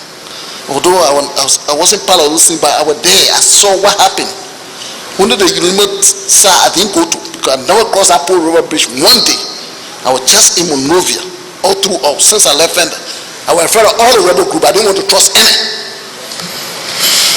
So until one day they called someone at executive meeting, the law people, I went there. I said, look, I'm a Liberian, and there should be a Liberian organization as you stated, so I'm a member. In Guinea? Yeah. Okay. So I succeeded in getting later on I applied for my visa, succeeded in getting my visa to travel. I think even if you check my passport, but I didn't travel on that trip. And while we were there, LURD was there, we heard that Guinea were under attack from Liberia. Liberians were in the refugee Masantan there, in the Kikidu area, and they began hectic scatter. That was too provocative. And from there, I decided to start getting active. I said, oh, so we left Liberia with Chancellor, you won't follow us here? No, I began eager from there. I said, this thing, we must take a stand. And you see, my mind started telling me different things. Look, I got to be active with this thing. And that started getting me involved. Liberian, when you go to Masana, it was like Liberia, because people, refugees, Liberians had just crossed, and there were too many there. And fighters, they were there, they didn't have nowhere to go. And they were all looking battered. So, and that attack in Guinea, it was too provocative to the Liberian. And I got the information, I didn't know how true is it. They were the fighter become volunteer and they smuggle a lot of the arm that they get for Liberia. Those are the conversations I used to have, but I wasn't part of it at that time. I was not the chairman at the time. So those are things that happened, and how I left Liberia. And later on, people heard that Sekou Damate Conneh was the chairman. And I got on BBC one day, I said, look, I'm the chairman. When I became chairman, I said, look, I am the chairman. And we will make sure Chancellor leave. So when you left Guinea, you crossed the border to come to Liberia in Fonjima? Or where did you go when you left Guinea?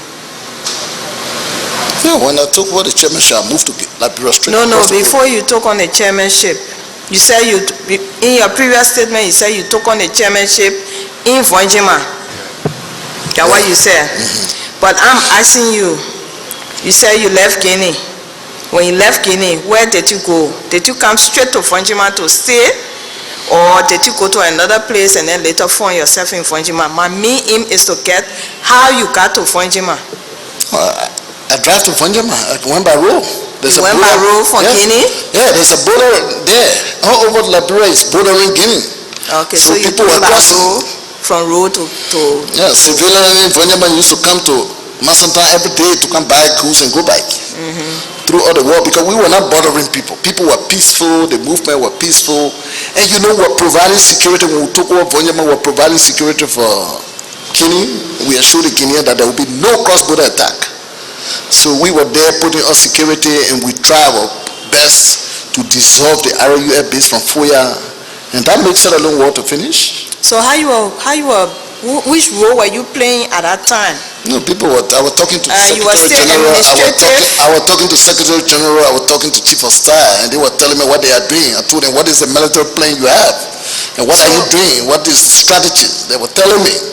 So in Guinea, you were active? No, I wasn't active. I'm talking about Liberia now. I'm not talking about Guinea anymore. When they had a cross-border attack in Guinea? No, at that time, I didn't become chairman. I didn't become chairman. Cross-border attack is the one that gave me the heart and the courage. And when they wrote me, I accept. Because of that, when I reflect on that cross-border attack. But I didn't automatically become chairman. From the cross-border attack to the time you became chairman, how long was that? No, that took some time because Jomande a lot of those things were still under the leadership of Jomande. Was it a year or was it a few months? It wasn't a year. I think it was a month. Few months? Yeah. Like how many? 5, 6? Yeah, I think around 5. Pardon me? Around 5. 5 months after. Okay. So you became a part of LURD in Guinea, but you were not active until you came to Monrovia, and then they did a resolution to make you the chairman in Fonjima. Yeah. At the time you went to Guinea, was your wife a part of LURD? Was Asha Conneh a part of LURD in Guinea? The time I went there, she was not part because she used to visit me in Liberia when Law was already there. And I was in Liberia, I tell you.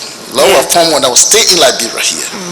So in Guinea, she was not part of LURD? Yeah, it was the confusion we had with Chancellor and the arbitrary arrest of Asha and myself. That took me from Liberia to go. It was law business. You came to Fonjima But was she a part of LURD no, in Guinea? She was not a part of LURD Yeah, in when I Guinea. get to Conakry, I told you, I met some law executive and I registered to them that I'm a member.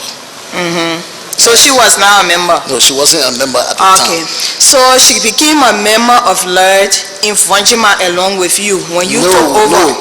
You see, most of the executive used to live in Conakry. So you could be an executive member, we all went to Vonjima. So how did she become a part of LURD? I think she can explain better. Pardon me? She can explain that to you better than me. She will explain that to us better. Yeah. She can explain that better. So you are saying you don't want to answer that? I cannot make too much clarification on that. I'm telling you that upon the resolution that I received, I became chairman. And she was an executive member. But when you want to know how she entered and when, she would be the best person for that. Okay, thank you. You talk about people who wanted Charles Taylor, including the people from America, the U.S. people. Everybody, not only America. All of them wanted. Every Liberian all over the world. Were they a part of funding LURD? Law was founded when I was not a member. Pardon me? Not founding. Funding, yes. The American people funded LURD? I didn't say American. I said Liberian living in America and all over. I asked you about the Americans. No. I told you Liberian living all over the world, including America and all over. Can you name some of those Liberians who funded I LURD? think Joe Wale would be the best person for that. Who? Joe Wale. He knew the people from America. Are you avoiding answering that question again? No, I think Joe Wale would be the best. He Thank knows you. the people. Joe Wale know all the funder and all the...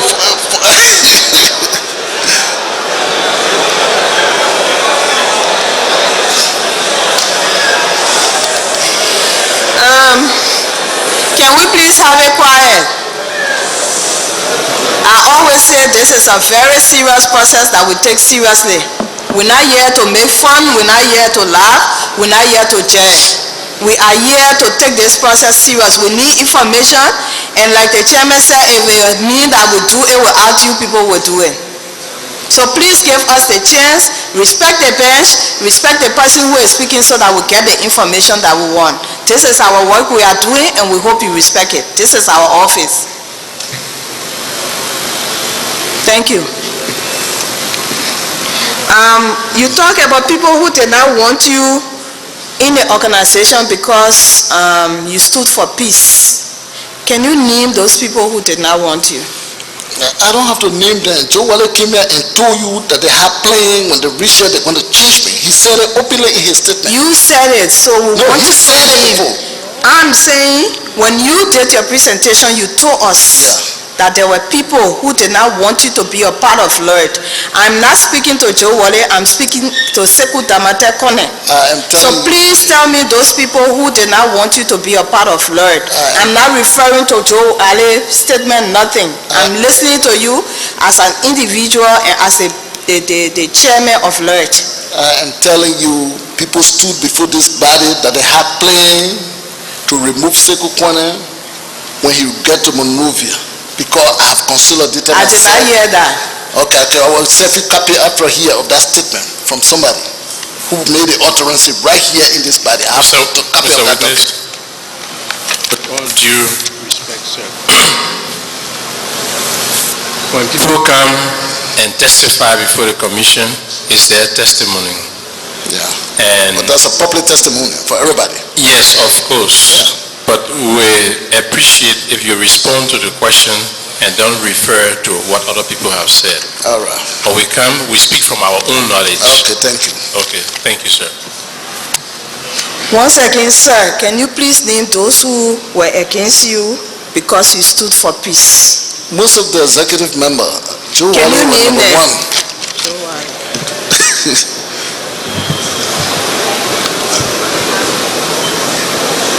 Yes. You know, I just told you I won't go any further because when I just left this country during the interim government, there was an election held here that I was changed in my absence.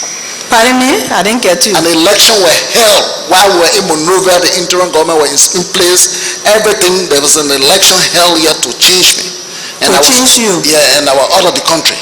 And I got on the radio. I said the intention was to derail the peace process, and the international community were involved with that. That look, we're not going to allow anything, any changes. The war is over, and there's no more. In fact, after the dissolution of the faction, we had a program in the executive mansion. After that, there was another election called by Joe Wale and his group that Sekou should be removed from the chairmanship.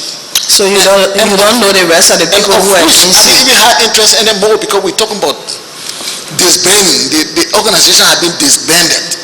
And we're talking about government, we're talking about formation of political party. We're no longer discussing about LURD. But yet people had other interior motive, and this is why they were planning those things. Okay. But you see, reconciliation for me, as Sekou Conneh, I just want to give some testimony. But if I forget about things, I don't like to just go back uprightly to it. But I just want to abreast you of some of the things that happened. But those things I've been forgetting about, and we are talking about ahead. We should, we are talking about fortune. I hold nothing against nobody, even the Joe Wale man. Nothing against nobody. So that's my position. Even people that put me in jail during Chancellor regime here, I would never want to call their name because I don't want to bring hard feeling back. I don't want them to hear me speaking and know, oh, this man still remember that I put in jail. I don't want hard feeling. Reconciliation, and those things have been forgotten about. And we should be talking about background. We should be talking about reconciliation. So I hold nothing against any Liberian who did things to me personally. And I want to register this clear. So I don't have enemy. And I'm a free man. The Chancellor boys, the LURD boys, the Model boys, they are all my children. They visit me to my house, they enter my house, and they eat in my house, and we are all one, and we are free people. And you are happy that you were able to drive Charles Taylor away from Liberia to give us the environment that we are in now. Everybody was happy that Charles Taylor left Liberia. 90%. And you were the one who did it. Yeah, it was not Sekou Damate Conneh. We were a resistant group, and the international community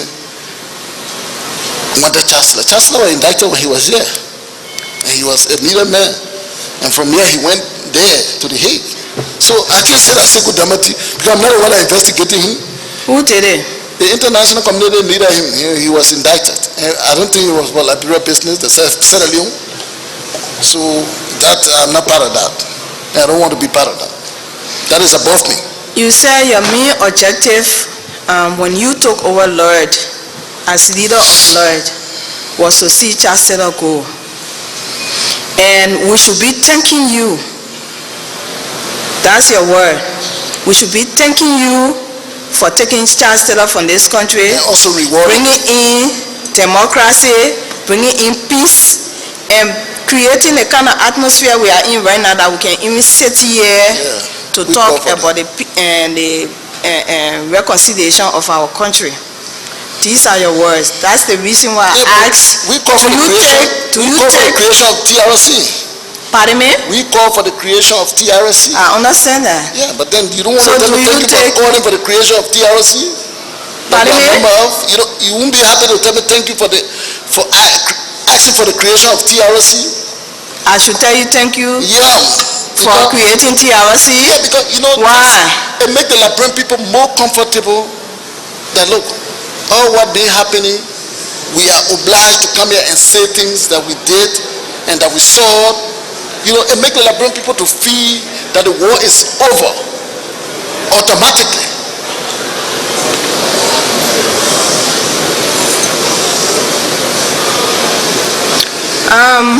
My next question is, you said something about the structure that was in place before you became the leader. When you brought a group to Fonjima to you, there was a structure already in place. Unejomane were removed. Unejomane were removed. So they kept all of the other people. Yeah. Who were those people? All the executive members that you know in Monrovia. All of the executive members. And the chief of staff remained in her position. He appointed me at the time. How would I move him? So Pardon me? The chief of staff at the time remained in her position. The structure of the army, they even wrote me to become the chairman. So nothing could be changed at the moment. So you kept that old structure? We kept the structure. Okay. And we started counseling them under our administration that look, this should be only for Charles Taylor, this shouldn't be for people. Today we are before the TRC and saying that you do not want to think about all of those things that happened during the war, but you only want to reflect on the way forward for Liberia. I didn't tell you that. Don't misquote me, please. I'm sitting right before you. I didn't say that. What did you say? I only told you about the formation when I was in chairman. That's why I didn't investigate. But I didn't tell you, say, I didn't have time for things that happened when I was chairman. Everything that happened when I was chairman, it was my concern, my secretary. No, that's not my question, sir. The secretary general is here. When he come, he will further elaborate. But there are things I don't know because I was at the top. It's not my question. What is your question? You said right now Yeah. that most of the things that happen when you think only your heart can hear you. That's not what you said? You say you can humor your heart? No, Or I didn't so? say so. I didn't say so. You didn't say so? No. Most of the things that happen, like what? I didn't say so. I can't remember. I didn't say that. I only told you the cross-border attack. It bothered me. That's what I told you. When we talk about peace, Yeah. what did you say? Peace. Yeah. Yeah, but just get the question and let me answer it again because I don't know. I don't want us to be just. Yeah. Or you can ask the press people to just reverse what I said so I can listen to it again. Yeah, because I don't know. Okay, you said that during your time in Fuenchima so, you opened a school. Yeah. What was the name of that school? I can't remember again, sir. Yeah, on record. Joe Bala can tell you the name tomorrow. Thank you very much. Thank you. The other man will come tell me.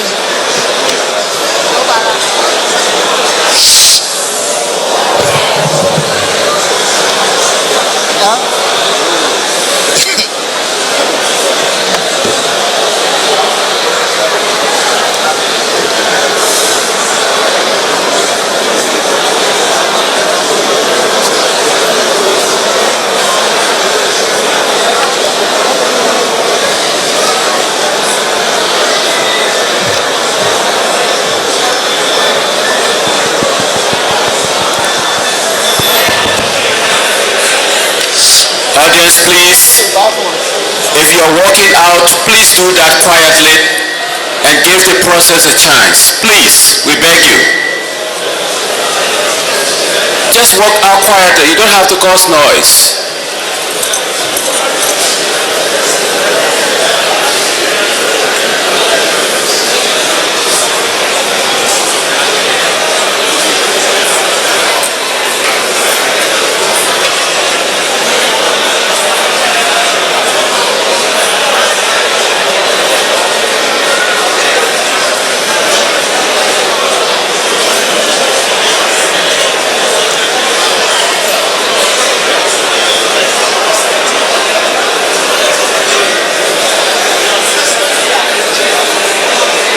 We are waiting for you to be quiet, please.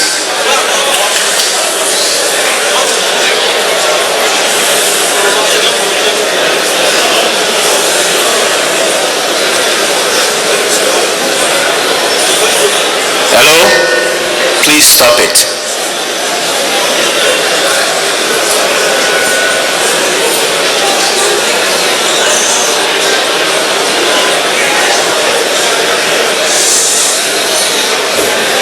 You will have the whole day. If you get out there, you can argue any way you want.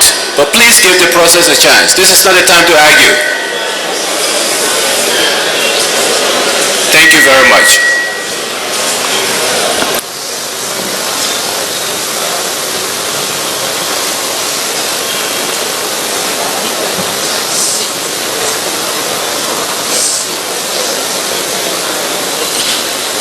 Well, ladies and gentlemen, as we await the arrival of the witness for which we took a break, we feel awkward, very, very awkward repeating ourselves over and over. But you have given us sufficient reasons why we should restrict attendance to the public hearings. Very sufficient reasons. And as I'm sitting, we are strategizing on how to restrict attendance. I'm sure after today will not be open to the public. You won't just walk from the street and then you come in again. Some people will just not be allowed to come. That is why it's on the radio. You can stay home or sit anywhere and listen. Coming here, Monrovia has more than 1 million people. So coming here, 500 out of 1 million is a privilege. If you abuse that privilege, you disrespect the witness, you disrespect us, we are obliged to do that. We solicit your cooperation. This is a national process that should benefit all of us. And we have to respect our own national processes.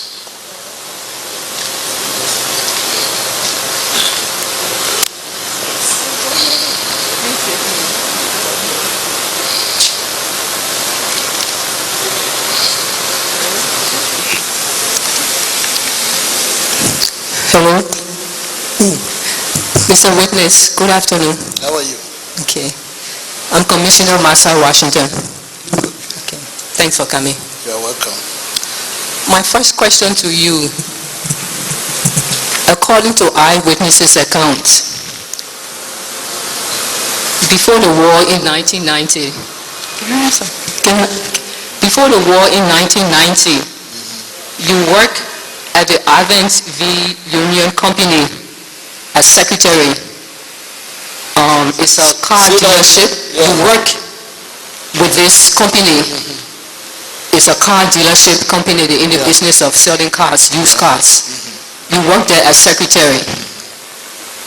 You work there along with one Edward Dominique Yambasu, who was the accountant, chief accountant of the business. That was before the war. On September 10, 1992, according to eyewitnesses' accounts, you drove to the Johnson Street house of Mr. Yambasu and his wife, who was 8 months pregnant at the time. And you invited him, Mr. Yambasu, to go with you to attend a meeting of the company which you were managing at the time, because the original owner of the company allegedly died in 1990, was killed by NPFL fighters. When you arrived at the home of the Yambasus, you went with a gray car. You took 5 men along with you. 3 sat in the back and 2 in the front. When you spoke to Edward, he went with you, he sat in the back of the car. He was the 4th person. And you all went to the company's office or headquarters at Jacobtown on the stretch of the Somalia Drive. He never came home. 2 days later, when he didn't arrive home or return home, his family members, including his father-in-law, one Patrick Doe, went out searching for him.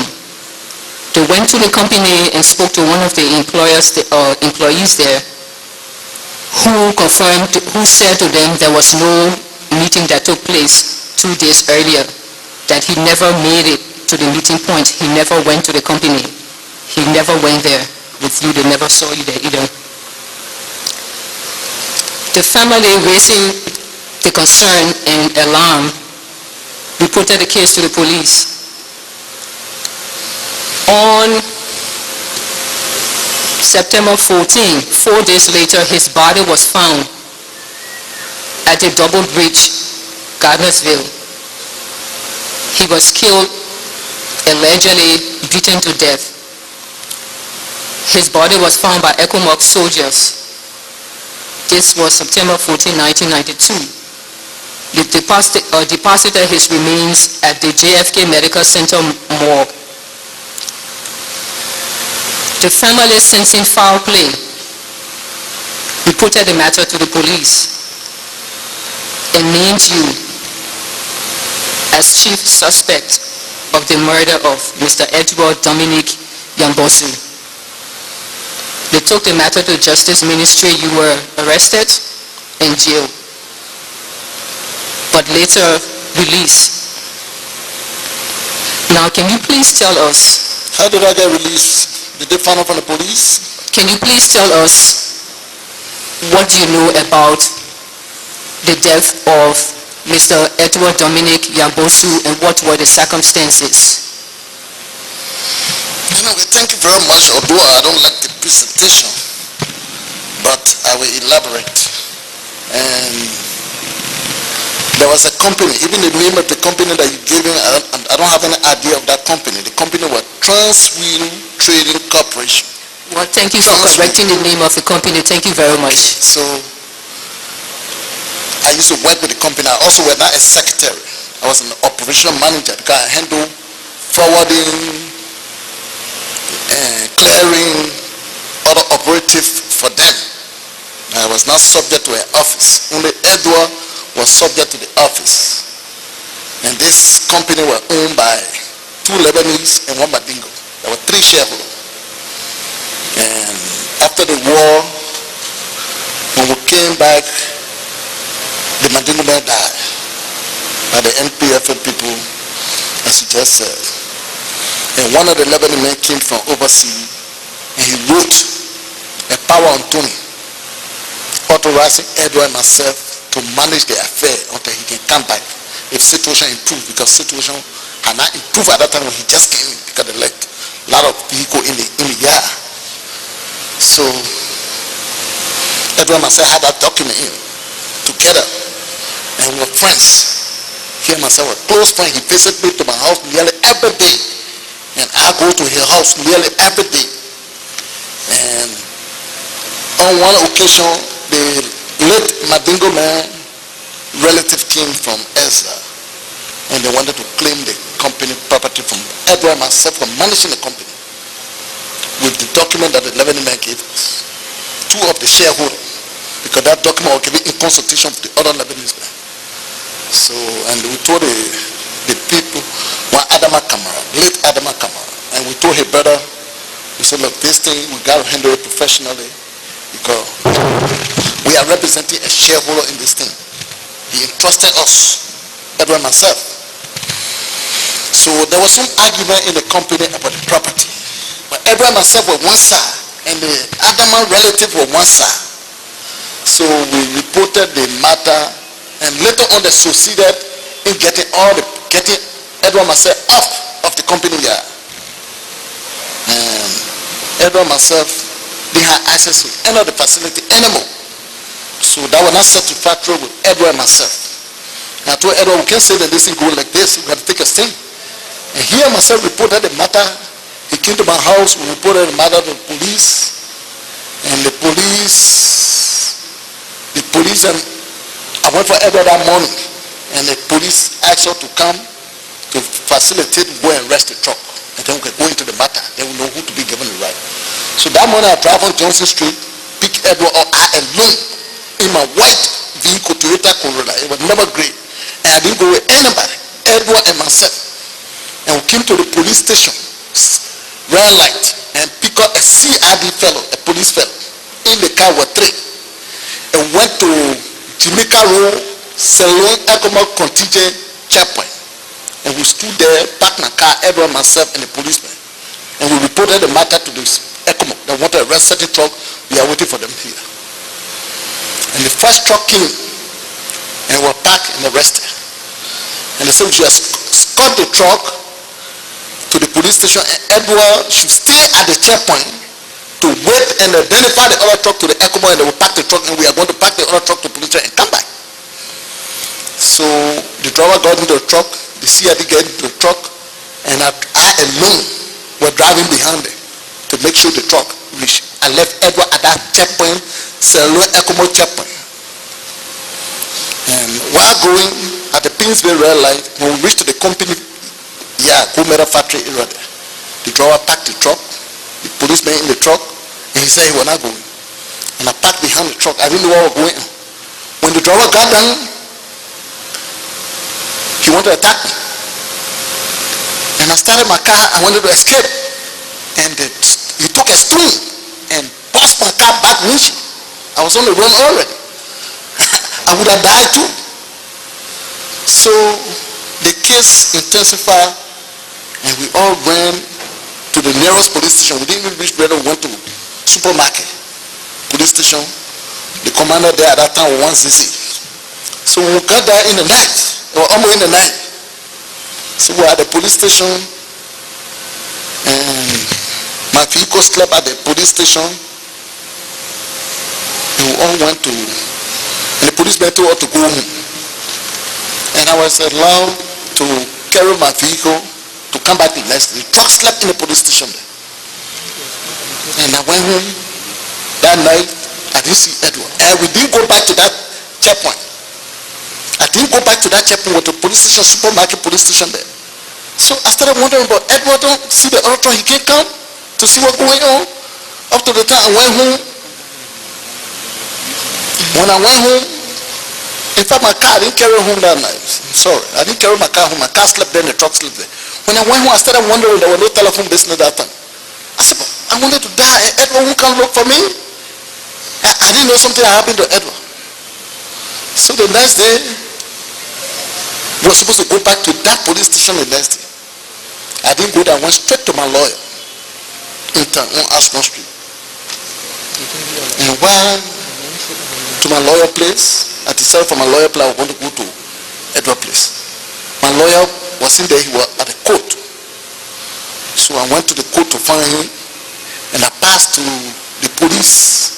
I talked to one assistant director at the time, one Zuba, and I told him the incident that occurred at the police station in the night and the busman windshield and other things. Because even the police, I found them getting biased in the investigation. At that time, the issue of Edward had not even come up. So as soon as I leave the police station to go to the Temple of Justice to find my lawyer, I saw the very shareholder brother with a writ from the Balanceville court at the police station. As soon as I left Zuba's office, that look, you are wanted at the court, writ of arrest. Oh. I said, okay, come. I just walked with him behind the police Temple of Justice building. We got my lawyer, one Councilor Freeman, and he handled the writ. He said, let's go to the court. And we went to the Pinsville, we went to the Balanceville court, and my lawyer went and prepared a bond, and that we get ready for the case. And we got a release for my vehicle, and I took my vehicle to the garage, and I left the place. The court, and I was released. The next day to go into the matter by Monday. Monday morning, I went to my Monday morning. When I went into Monday morning, up to that, I think it happened weekend Friday. When I went to the same lawyer on Ashmore Street, so I parked my car in front of the lawyer place. Somebody saw me from church ministry. He said, Sekou, you are wanted. You are wanted. I said, what happened? He said, you drive to Edward's house and you pick it up, and he was found dead. I said, what? He was found dead? He said, yes. From justice ministry, my lawyer told me right there, went to the police, homicide section. When I explained the story, I didn't even go to jail. They arrested the other party, the people, they brought them, and they detained them. And the lady was there. They told the lady we use the man state witness. We found who killed your husband. And that was all. And they detained those guys that bust my car windshield to the group that were fighting against. They detained them in the presence of the lady. She was at the police station there. But all she know, I take her husband, and she was just accusing me. She didn't want any other thing. And up to now, when this testimony is shocking to me, because she know exactly what happened, and just what I'm explaining, and that what happened.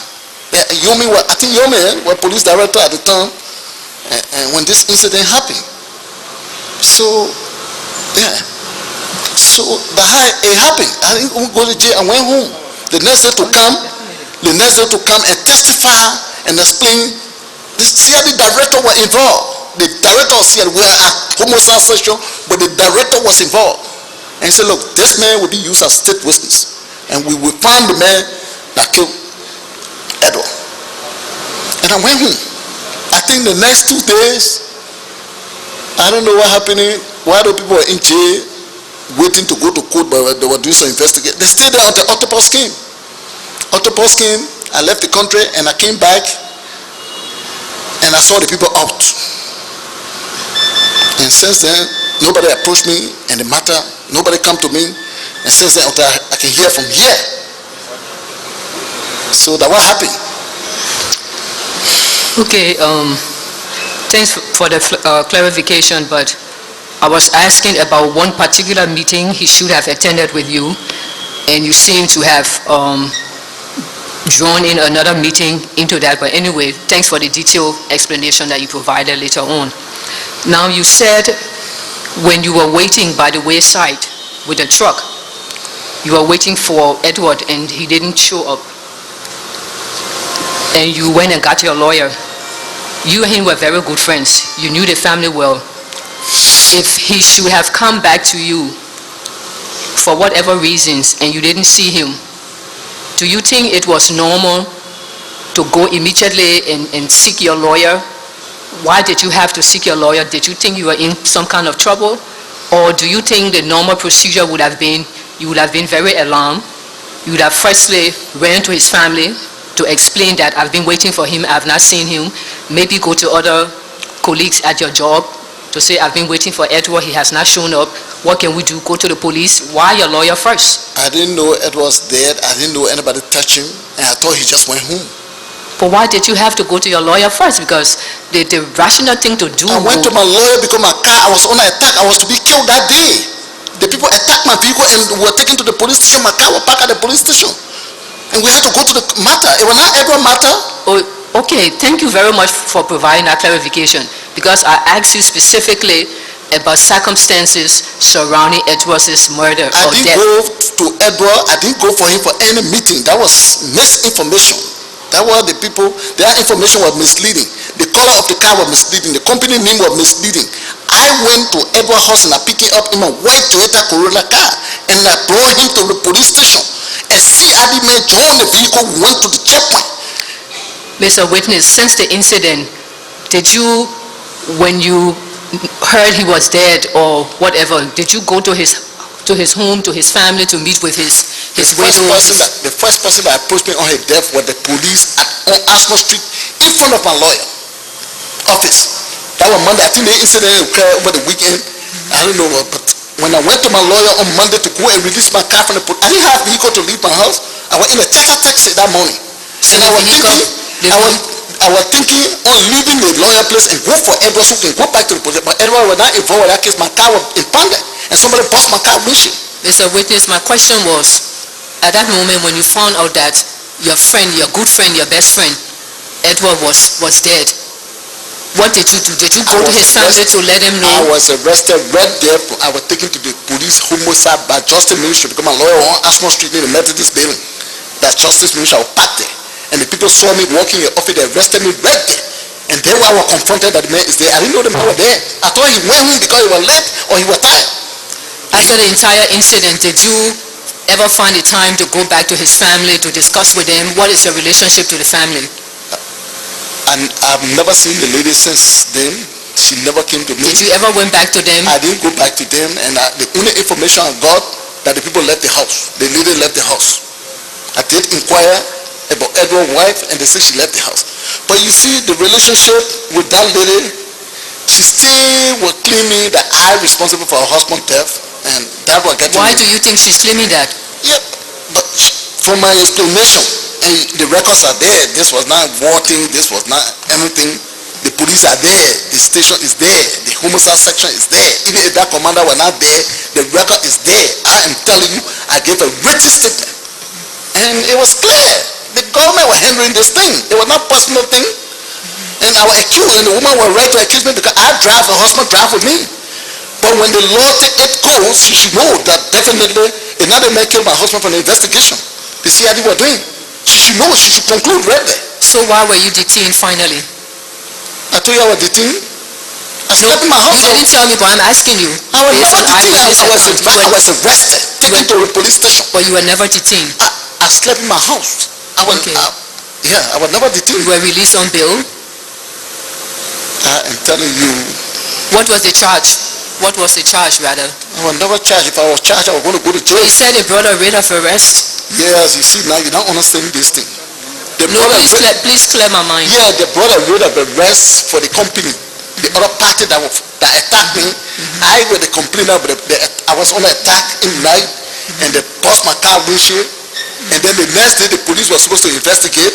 They left the car at the police station. Instead of all going back to the police, they left me there. They went to the court, the nearest court that balanced me. And now Edward family, and now nobody. The other party went and sued me and take me to court. And that's the rate they carry. They were not for Edward business. Up to that time, I didn't know Edward was there. And I was arrested there. I went to court with my lawyer, and they were they put me on bail. The lawyers took the bond, and my vehicle was given to me, and I went home. Okay, as a friend of the family, you said you and Edward had the same problem at your workplace. People were fighting for the company, and you were trying to work together. Yeah. So as a friend of the family, and that close, that close, did you ever try to find the family, to console the family? Did you go to the funeral? I didn't go to the funeral. You didn't go to the funeral? I didn't know You didn't go to the family? Yeah. The matter was with the police, and we were going to the police station nearly every day. And the lady was there, and we used to meet and talk. So what is your relationship to that family now? I asked the question I for don't even know the emphasis. situation of the family. You don't know? I don't know. Since 92, right? You should know. No, you should know. I You wasn't got a there. record, you know. Because your statement... September 14, Yeah, your 1992. presentation, she came and gave you the statement, and she didn't know the company name, and she don't know the car that I used, but the police know the record are there. Mr. Conneh, Yeah.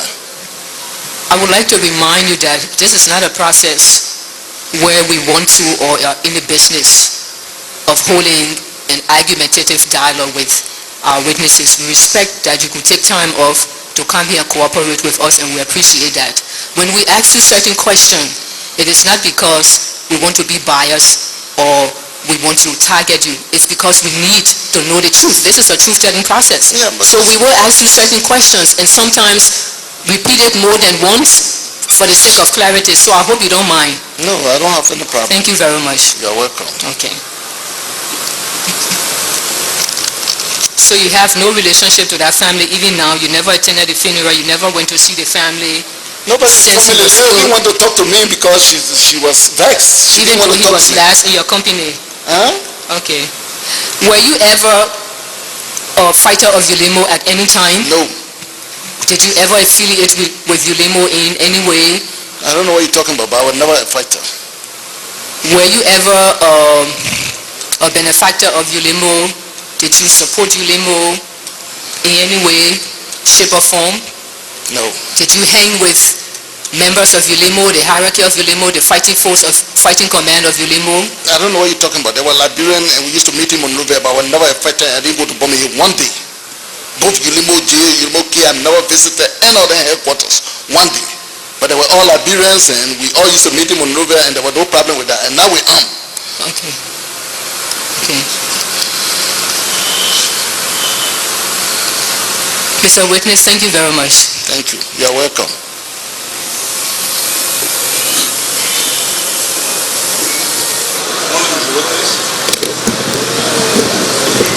Good morning, sir. Good morning. How are you? Good afternoon. Yeah. I'm sorry, it's already after midday. Good afternoon. You're welcome. My name is John Stewart.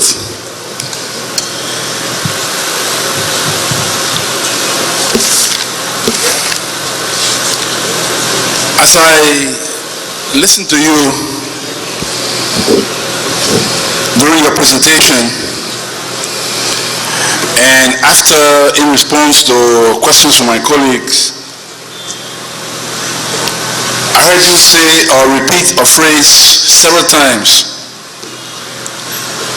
I'm not aware of that. I'm not aware of that. Should I be aware if I'm not aware? Well, when you are in leadership, there are things that you should know that's happening within your organization. If a minister invests, the president is aware, or or he responsible for that? Please say that again. If a minister of a government embezzle or corrupt, is the president liable for that? No. We're not saying liability. Knowledge of, as leader, what kinds of reports? Everybody that participated in law had their position and they are Liberian and they are liable of answering their own question. Yes, as leader, what kinds of reports were you getting?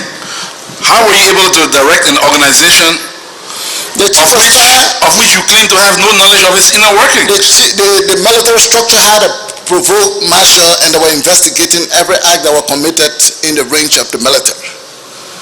That brings me to the question, how can you describe the inner workings of LURD at the hierarchical level? Top leadership, chairman, your vice, your deputy. How was decision making? How did you get news from what was happening in the field? You said you were based in Monrovia as chairman, directing the efforts of the war. Where did you get your supplies? And how come you say you don't know where supplies are coming from? I didn't tell you I don't know. I didn't tell you I don't know. Okay, please tell us now. I don't know. Tell us now, where did your supplies come from? Which supply do you want? I used to buy food for the boys. We used to buy food. Money used to come from all over Liberia, all over the world. Both Europe, America, and West Africa. But I'm not saying that the European, I'm not saying American. Liberia lived there. This was financing this organization. I didn't say I don't know. Yes, you said. But I met the structure there before I can ascend to leadership. That's what I told you. Is it unusual, or is it out of the way to ask whether the structure you met there, whether you did not understand the structure? But I didn't tell you I didn't know. I didn't tell you I didn't understand. I gave you the explanation. I told you, so we used to buy the food and money used to come from Liberia. All right, you said living outside the country. You mentioned about turning in weapons, and you talk about 81mm mortar. Yeah. Where did you buy that? Where did you get it from? Who supplied it? I told you I met the military structure armed to the teeth with all of this equipment. So I will not tell you where he got it from. So in other words, you were just a pawn. Huh? In other words, you were just a pawn. Anybody could move you as they saw it fit. No, I don't think you understand the question. Earlier, I already had a chairman, previous chairman. So were there decisions being made around you that he didn't know? Which is, at that time I wasn't chairman, I wasn't member. You know, I was in Liberia here when the war started. You didn't know that? Huh? Okay, you said in your presentation that you were given a resolution denouncing the leadership of Damate. Yeah, one of the previous chairmen. What, in your opinion, were the reasons that others in your organization sought to denounce Damate and repose confidence in you to lead the organization? What could have been the reasons? But Damate is here. You can invite him and tell him, why were you opposed? Why were your leadership denounced? Damate is right in Monrovia here, and TLC has a subpoena power to bring anybody here. So why should I answer a question for Damate? If you ask me why I accepted the leadership, because I was determined, I wanted to come back home, I wanted to join the Liberian people to bring me home. You know, the organization was there to come home, and this was a Liberian organization, Liberian Living Exile. Earlier already worked for them. So I'm not founder, I'm not organizer. You see my problem? Now, so what can you say of the rift, as we were told? There was a rift between Sekou, Cabinet Conneh, and you even said that on account of that, a resolution was presented to you. What was the rift? What were the problems about that led to such splits? No, the rift and the resolution is two different things. You have to understand this thing better than this. Following the rift, then the resolution. The rift is different from the resolution. Resolution was only written to appoint me as a leader. That was a resolution. But what were the problems? We want to know what were the problems. Where? In denouncing. In the LURD leadership, what were the problems that led to all of that? No, I don't know what happened, but I don't know, but I've been asked not to quote Joe Wally. Joe Wally told you here that when Damate money got finished, this is why he was denounced. But I wasn't in the leadership at that time. Okay, when you ascended to the leadership, were you at the time of your ascendancy to the leadership? Yeah. Were you then married to Asha Conneh? Yes. Who was the real leader? Was it you or Asha Conneh? Who called the shots? You or Asha Conneh? Asha could be a leader, I could be a leader. So that, I told you I became a leader. Asha was a leader, she was a leader, and everybody was a leader. They have over 5 leaders before I can become a leader. I am telling you, I was writing a resolution, and that will make me a chairman. It was addressed to me. When we addressed to Asha, you can call her, she will tell you. When we addressed to Damate, he can come and tell you. But a resolution was addressed to me. And that's it. Now, a few days ago, a member of your leadership in person of Mr. Joe Wiley appeared here and told this commission that they did in fact receive endorsement of support from the Guinean authorities, especially so after the attacks on Guinea by forces believed to have been sent by Mr. Taylor, and that there were Kamajors who were co-opted into LURD. Now you have said here that you had no business with the Kamajors. So who's telling the truth? Maybe that was Joe Wiley administration. You know, there were previous leader before me. I'm telling you about my administration. I didn't deal with any Kamajor. I'm telling you this. You had other leadership before me. Joe Wiley told you that law was founded in Nigeria, Sierra Leone, all of, I didn't know about that. I never went to Sierra Leone at that time in my life. So I don't know about that. At the time,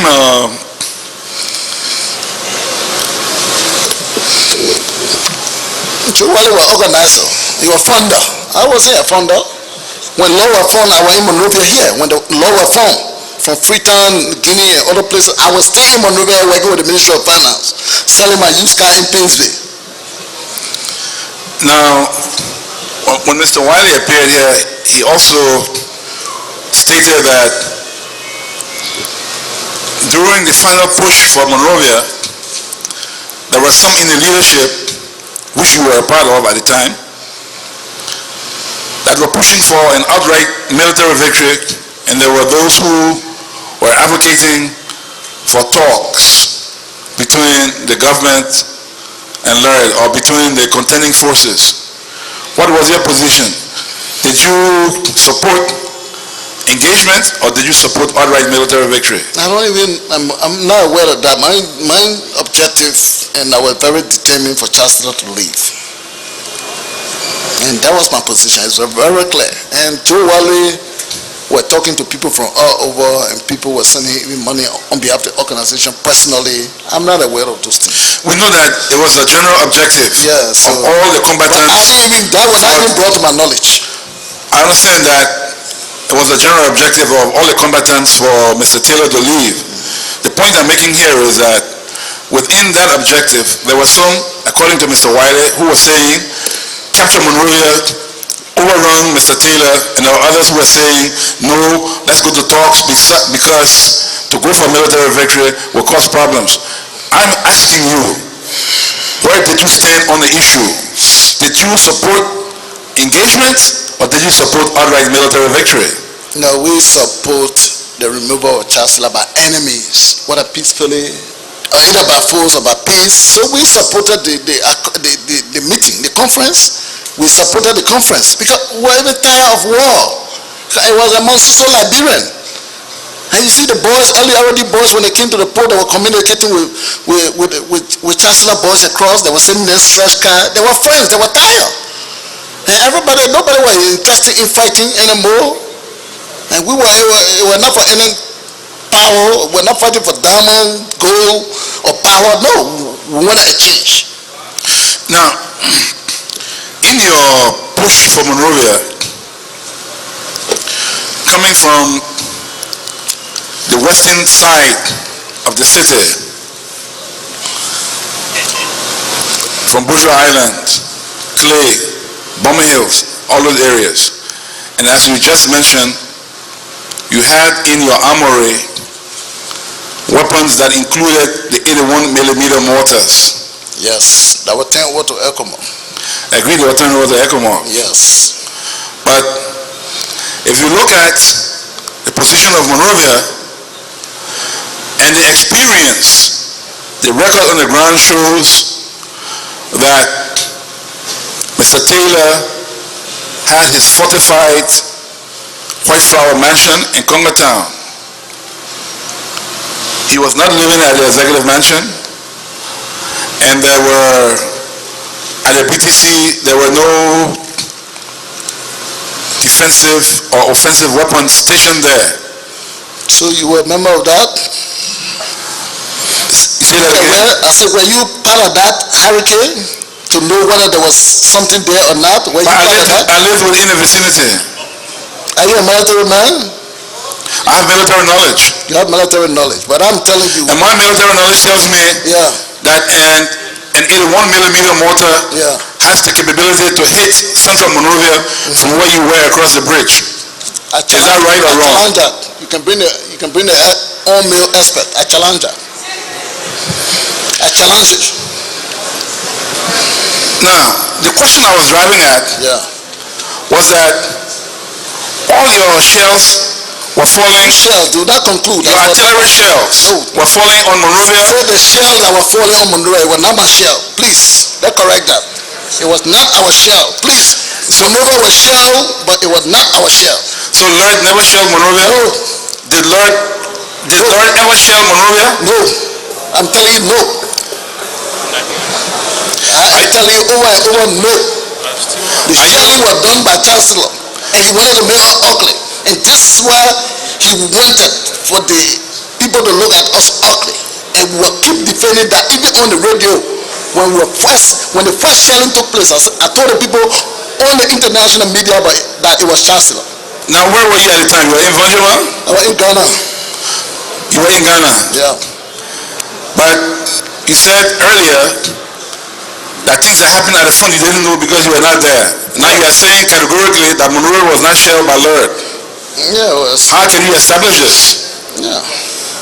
I'm telling you Monrovia was not shelled by law. I am telling you that. And our position cannot shell Sekou or Greystone. Our position were in by 81 millimeter. I'm telling you that. And you're saying this to the best of your knowledge, under oath? Yeah, I'm telling you, yeah. We still have the Ombe here, and they have some 81 millimeter on that. We can go and try. You say you have what? I said Ombe is still here, and they have 81 millimeter with them. We can go and try now. Yeah. I don't think you mean this as a threat. No, I'm telling you. To prove what you're saying, we are arguing, and you are saying that it was law. I'm telling you, it was not law.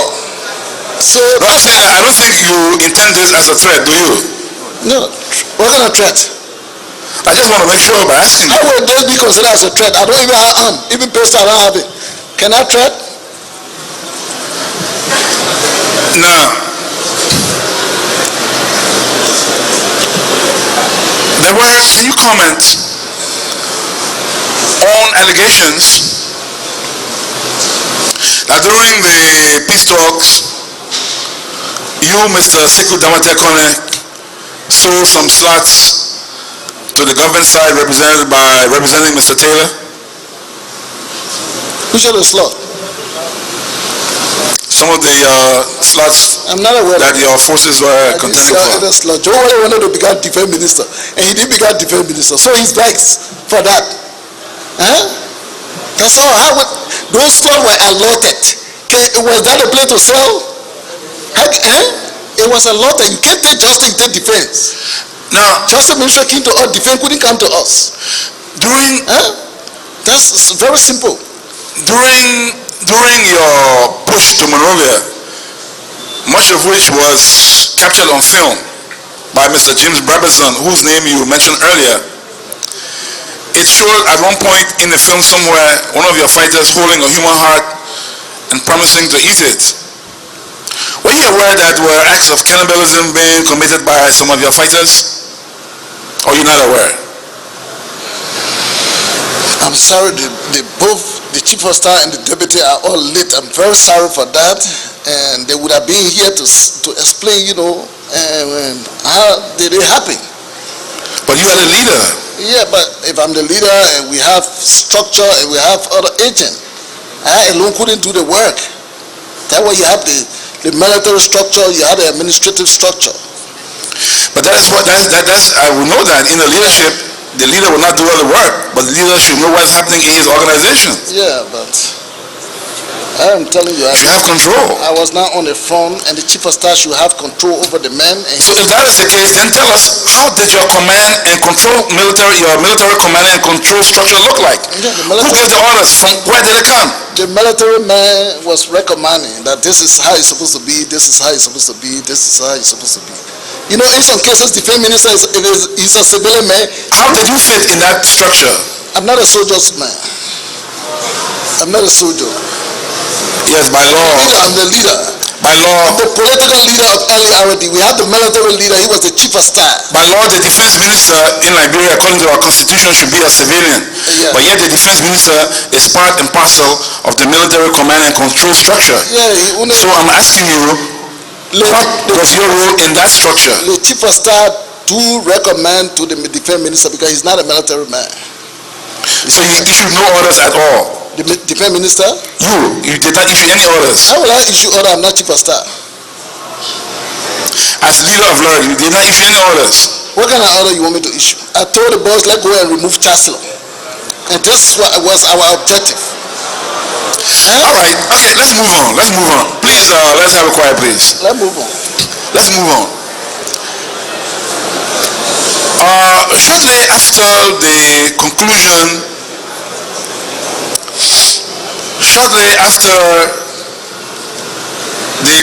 of the Accra talks and the entry of UNMIL into Liberia, there were crowds of people celebrating the return of peace. Some of them carry a life-size poster of your photograph,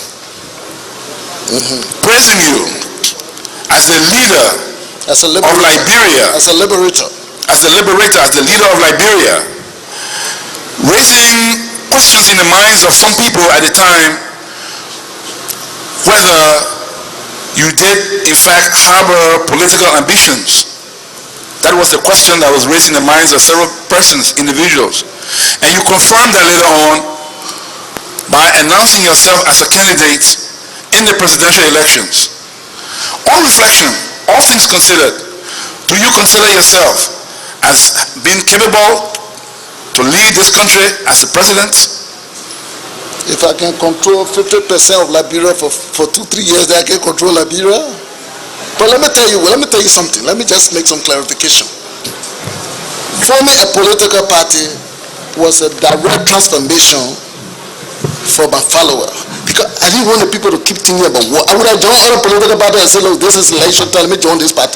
But I wanted the boys to know, the follower to know that we're no longer talking about LURD. We should be talking about party. And so therefore, I didn't want it to be, the press keep calling me former law leader. I've never heard one press calling me former standard bearer. That's the title I want. I don't want the law thing anymore. The war is over. We shouldn't be talking about war, law. Law is disbanded. We have proven I'm the standard bearer of Progressive Democratic Party. So the press, I let that title. From the time I arrived, I be on the radio, the former leader of law, the former leader of law. I know more formal. Let's leave that thing out. So you wanted to be president of Liberia, former leader of LURD.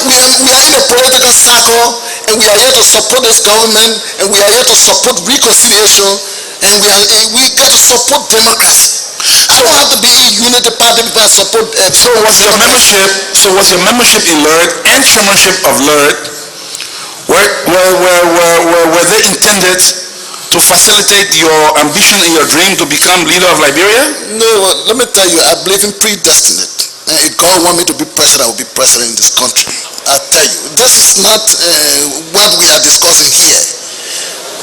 Yes. All right, if we should move on. In 2004,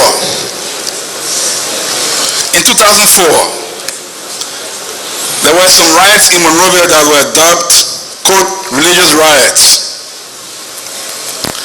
which emanated from a complaint, from a problem that arose between you and one Captain Joseph B. Colley, I think a retired captain of the Armed Forces of Liberia, over a piece of land. What were the details? What led to those riots? How come they assumed a religious dimension to the point where it led to the burning of mosques, the burning of churches, and the targeting of Mandingos? Previously, the captain must have had a land dispute, but up to the time I arrived to this country, I never saw the captain, and he never saw me, and I never went on that property. So what led to those riots that claim lies? I don't know, the captain was the best person to answer because he was there. He was on that property. I never went there, I never saw him alive. But did you at any time claim ownership to this piece of land in question? I told you openly here that I previously have a land dispute with him. And since I came back to this country, before I could leave the country, and since I came back in the country, I never went on that property, I never saw the captain, and never talked to him. Is it true that he sold your mother a parcel of land years earlier? He never sold a parcel of land to my mother.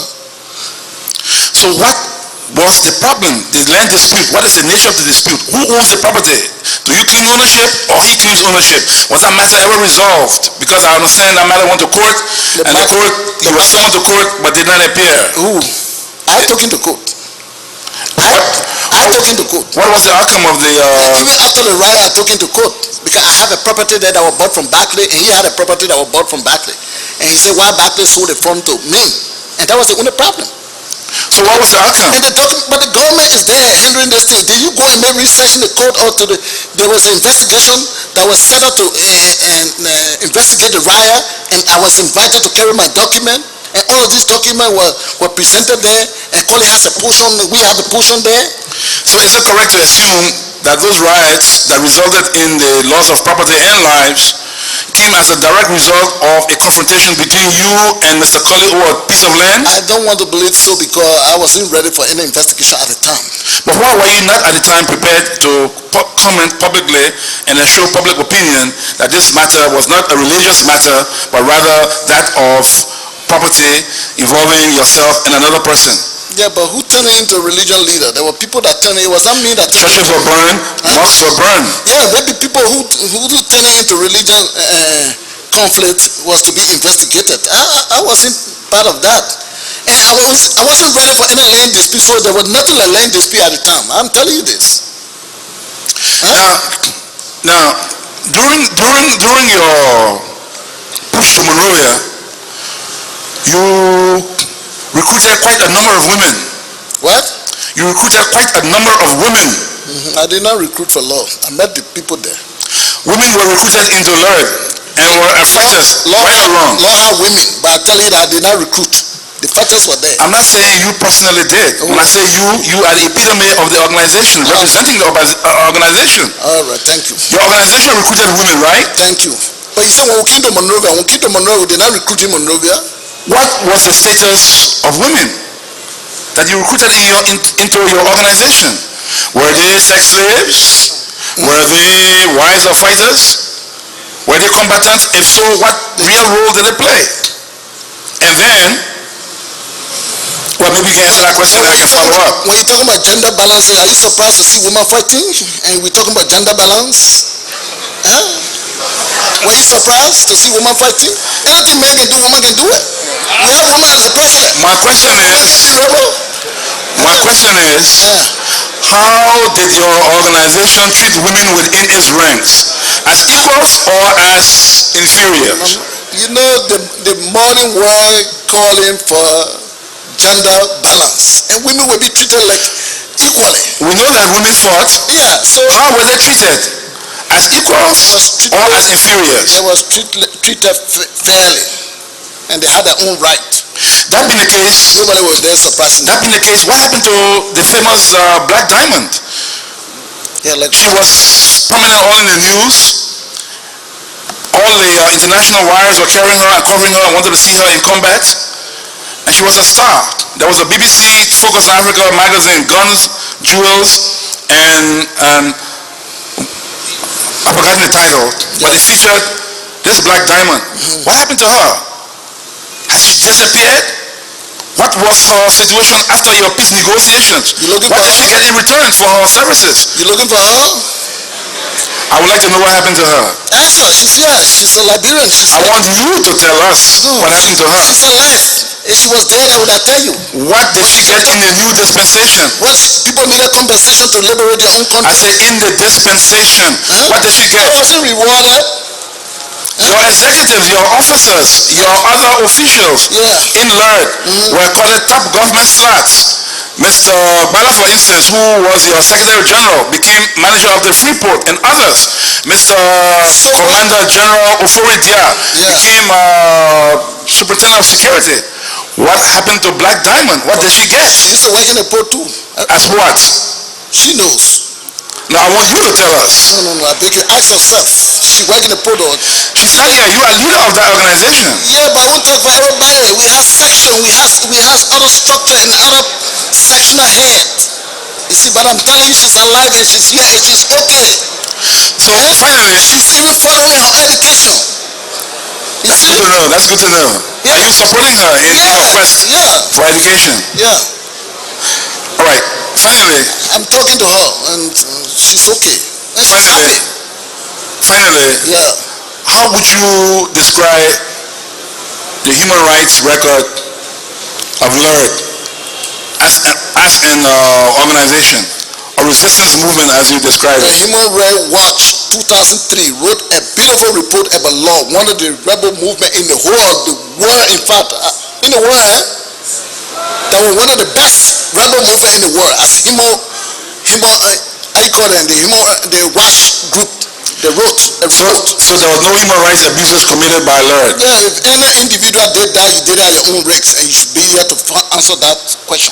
What did your leadership do about those The violations? chief of staff had a provost marshal to discipline all the fighters that went against people. How many fighters were disciplined as a result? We had to go to record for that. You have no records. Got to go to record for that, and the Secretary General will be coming here. Yeah, he was taking care of record. Thank you very much. Thank you, you are welcome.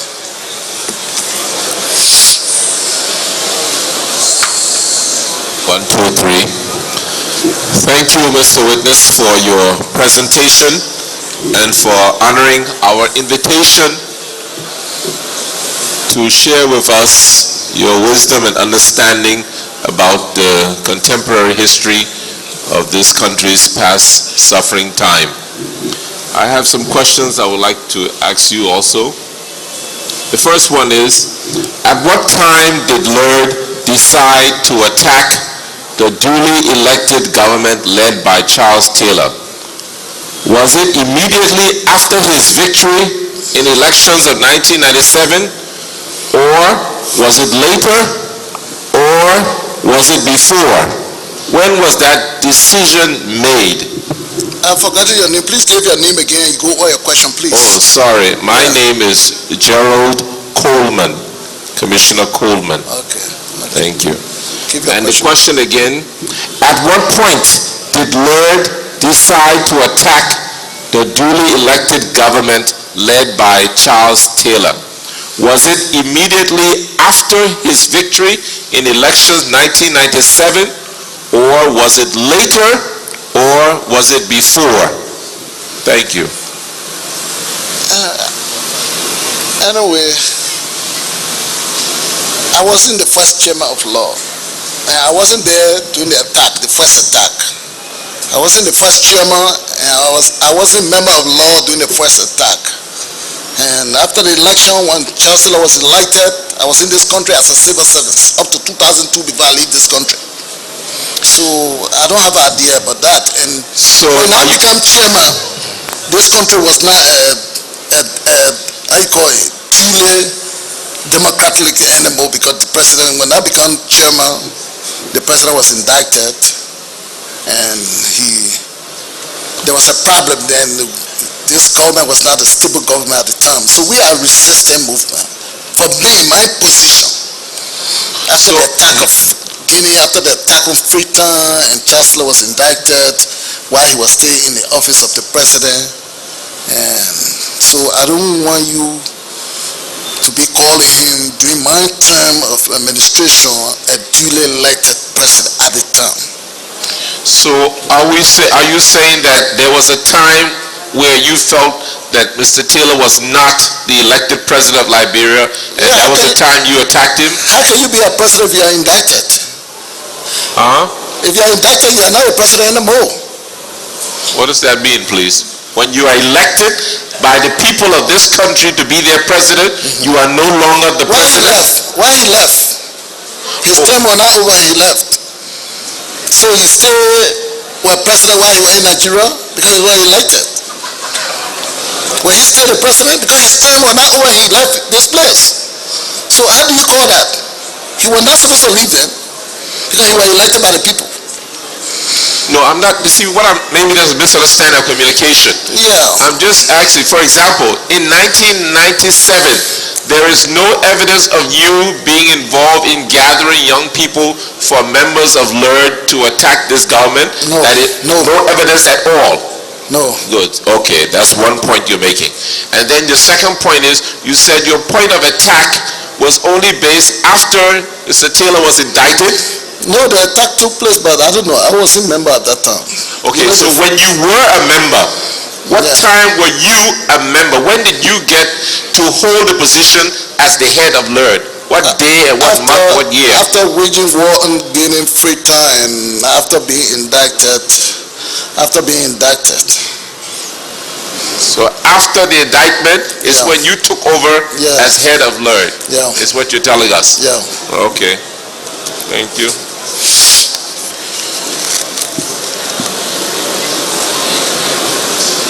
Thank you. The next one, you said you wanted Charles Taylor changed by any means. So, when was the decision made by the High Command of LURD that Taylor should be changed by military means and not by the political means? When did that decision come forward? But you know very well you are in Monrovia, there were no political means could take Chancellor from here. You know that. You know that. You were here. Let's dwell at that. Were you here at the time when Chancellor was here? Yes, You were here? Yes, I was. So when they used to beat the human rights advocates and think you were here? Yes, I was. Press people were being beaten, detained without any charges. Were you here? Yes. Is that a government? Oh, okay. So you're saying that because of the fact that he acted unconstitutionally and the Liberian people did not seek an impeachment on him, that you were justified now. Every Liberian would have died. Anybody would have making an attempt to do any impeachment. Everybody would have died in this country. Okay. If there were any attempt to make any impeachment in this country while Chancellor were here, then we're going to be sorry for you. Just for an ordinary press making report, you are detained for that. Then you can make an attempt to carry on any impeachment exercise, then sorry for you. So it was gun to gun. Okay, so the next one then, do you consider the action of LURD and Model as acts of treason and disloyalty, or as heroes and patriots of democracy, representing the many Liberian people around the world? Why should we be charged for treason when there was no government on the ground? Who will be charging law? I don't want to talk for Model. Model has a chairman. So please don't ask me any question about Model. I'm here to answer questions about law.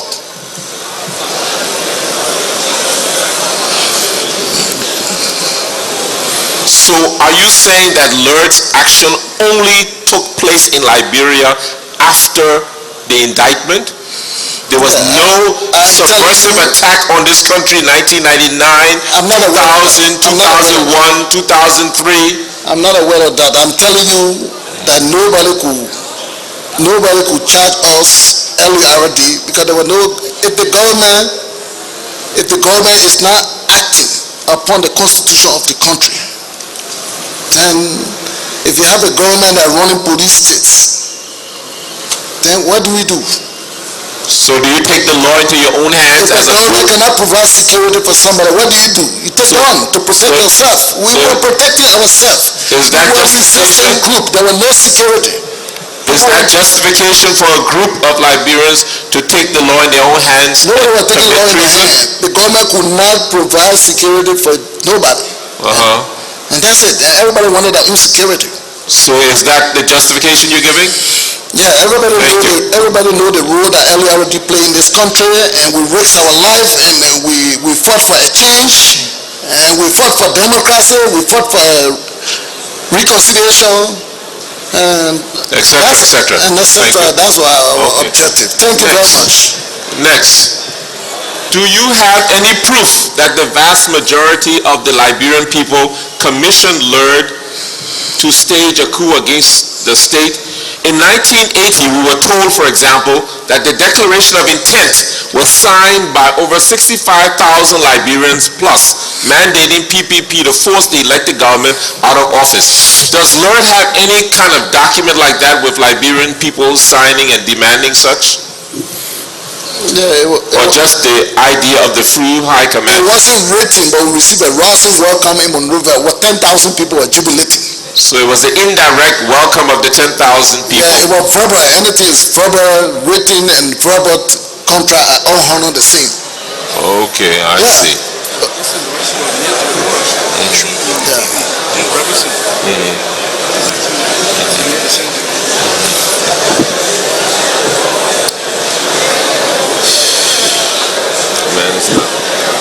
Okay, just another political question. Are you aware that there is a legal democratic way to remove a leader from office without guns? Yeah, but that's not a police state. Nobody can remove a police state under a democratic process. Yeah, So you're aware, but you believe that we had a police state. yes. What is the unique thing about this police state that is different So from a you were democratic part of the state? government, No, I wasn't. but you said we. You I included said, yourself. what is the unique nature of a police state as compared to? That's what I said. Yeah, but were you not here when there was no freedom of speech, there was no freedom of press? Were you not here? So is that the definition you're giving me, where the state takes away freedom of speech, Well, you freedom can't- of press, etc.? Yeah, but that will make a Okay. government to But be then that's all you be have a to tell me. government. Thank you. Thank you. Okay.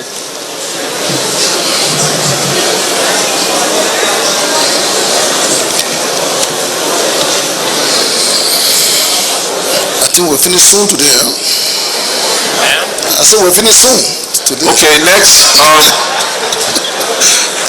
While some Ladies and gentlemen,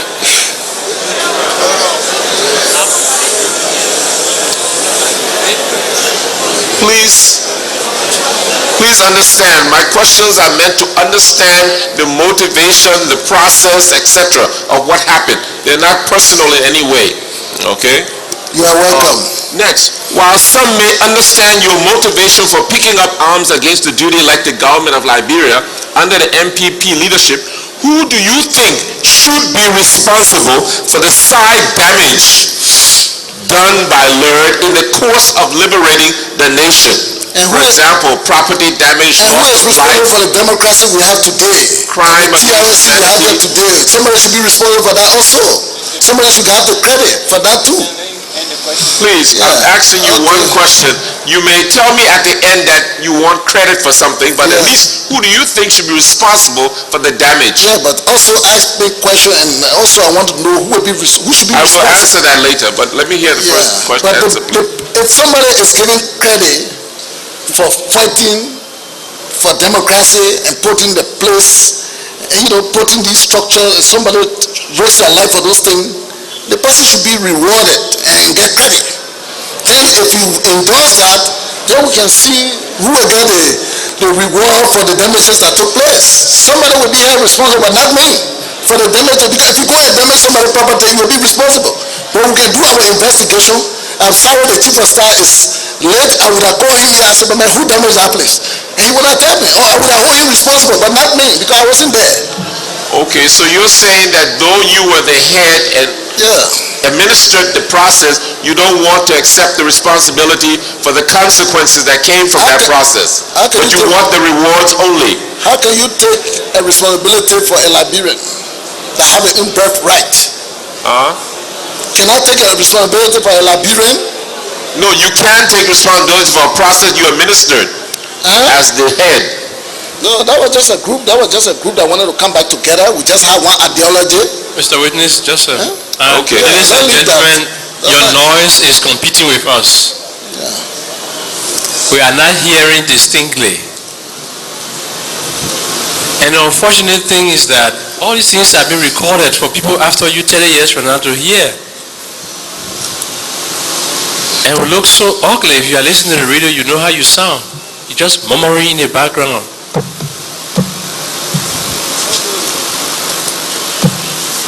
I'm sorry again, Mr. Witness. So please, we were on the question of responsibility. I understand your heart for rewards, and like you said, the Liberian people rewarded you. 10,000 came out to greet you that day.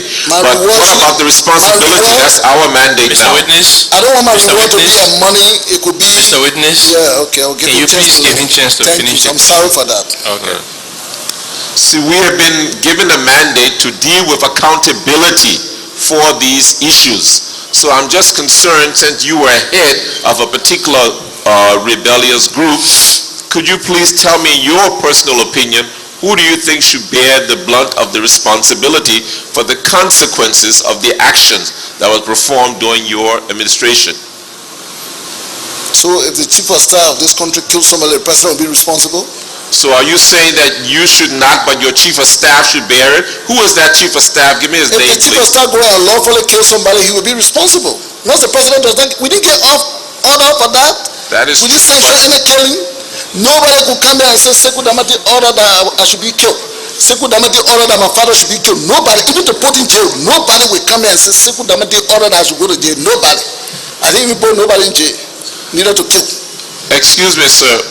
You must understand, you said you have been a businessman, right? Yeah, That even though a head of a corporation may not give an order to do something, in the end, when that corporation is found liable, the head has to bear the penalty, though he has no responsibility for the action So personally. if the chief of staff of the Republic of Liberia does something unlawfully, the country will be held liable? The president will be held liable for that? That's what you mean? In the end, it can be. Another country may attack your country because your president made a mistake. It's possible. So let's deal with the question at hand. Who do you think should be responsible If for a minister this held for case? corruption charges, then the president should not put the people in jail, So right? I can only assume that you're trying to avoid answering this question. I'll move on No, to if the I next. can't answer any question, I will tell you I cannot answer it. But I'm trying to tell you, I'm trying to make reference. And I'm Okay. telling you that I cannot be held liable for somebody else's crime. Okay, all right. Yeah, if somebody goes against any individual, the person should come here and call the person's name. If somebody damage somebody's property, come here and call the person, this man damaged my property, then we can address ourselves to that. First of all, sir, Mr. Witness, I did not say you should be responsible. I didn't say you should. I said who should be. So if you feel it should be the chief of staff or it should be the No, leader of it's not battalion really the so and chief of so, staff, but the chief of staff will have to identify the person since the owner don't know who did this. so your answer is the chief of staff? Yeah, Okay, who is the chief of staff, please? he's For late. LURD. That's the problem. But That's who was he? the late Charles Deng. Charles Dale? Yeah, it's in the statement that my presentation is there. You don't have to write. It's there. You have copy, right? Okay, and what was your position was what compared to the chief of staff? Chairman. I'm the chairman. You were the chairman. The So national, you gave your national response. political leader of LURD. Okay, so as the chairman and political leader, you gave him the responsibility to do what he did, right? He even appointed me. Or he appointed you? That was a resolution. Okay, so in essence, you consider yourself a figurehead then, and not an authoritative person? Is that, because you said you weren't the one who authorized him, but he put you there to hold the spot? The people always elect the president. Ah, okay. Huh? All right, let's move on to the next one. Yeah, let's go to the next question. Was LURD in any way supported by any other country or regional group, be it financial or moral support? LURD was sponsored by Liberian living in exile. Over 500,000 Liberians that were living in exile. They sponsor LURD. So only Liberians? Only Liberians. So in no way did the government of Guinea support or assist LURD in this incursion into Liberia? If it happened, it was not through me. It was not through, maybe it wasn't through me. So I'm not going to comment Meaning on that. you don't know or Yeah, know? I don't know because Okay. I came in late. Thank you. I wasn't the first, I wasn't the second, I wasn't the third.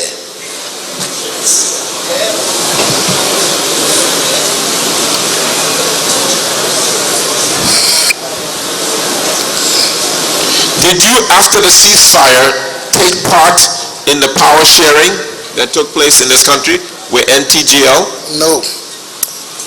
So your group had no share in any... No, we have share. I told you, you are asking me personally. Your group? Five ministry was allotted to LURD. Five Okay, ministry. that's what I meant, your group. Yeah, yeah. So you did take part? Yeah. But you personally didn't? No, Okay. because I wanted to contest the election. Did LURD, that was my next question. Did the former LURD restructure itself into a political party? No, it wasn't formal law because most of the executive member of law were already member of different party in Monrovia here.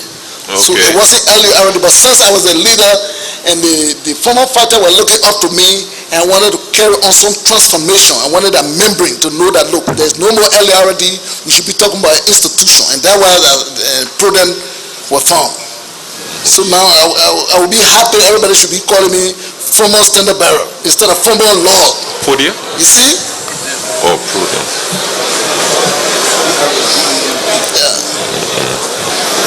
Okay. So, as a head of a political party Yeah. in Liberia, and seeing the painful history that we have had with politics requiring men and women of arms to come and solve our problem because of the lack of moral will to follow the democratic constitutional process of removing incompetent leaders, unqualified leaders, what would you say now is the way to protect Liberia's future against the repetition of men and women of arms rising up again? How can we let the political system work? What is needed? Yeah, but the arm wasn't taken to take over leadership. The arm was taken as a resistance movement for a change. I know that part. And we fought, the transitional government were here. We didn't ask for anything. We were allotted 5 ministries just for peace. I know, sir. You said People should not take arm and go and carry on a coup d'etat. It wasn't a coup d'etat by us, and we wanted democracy put in place. That's what we were asking for. And that was the way forward. That was the best way forward. You know better than everybody here. You should know better than everybody here that we, Lord, did well. Prince Joseph said he wouldn't have come in this country if it was in LURD. So we're finished with that part, and we're looking at the future now. What I'm talking about is we need to protect. Another mandate that is given to us by the people is to sort of promote security, to protect against the repetition of what happened in the past. We learned from your testimony. I promise you that we support that. We have a good government, we have a democracy, and I promise you we always support that. There will be no more armed struggle into this country. We always speak against that. We're concerned about how to prevent that. We don't want nobody to say, I will protect against it by bringing a gun again, but to say we will protect against it by allowing the democratic process as per constitutional article 2, I think it is, where it says the people have the right to change any leader by a democratic process of impeachment, which means to go through the House, get a referendum, and have the House remove the person if necessary. So how do we protect now that political parties today, people who are going to become our future leaders, we have the moral will to allow that process to work and not have somebody else like yourself come and say, well, you know that time I couldn't wait. So how are we going to make sure that it will work this time? It will work because the government and the president is there respecting the Constitution of Liberia. So I can assure you that it will work and nobody will take gun under the kind of civilized government that we have now nobody will take gun and every Liberian will kick against you. But for us, Liberian welcome the idea. Thank you very much. That's your answer. I appreciate that.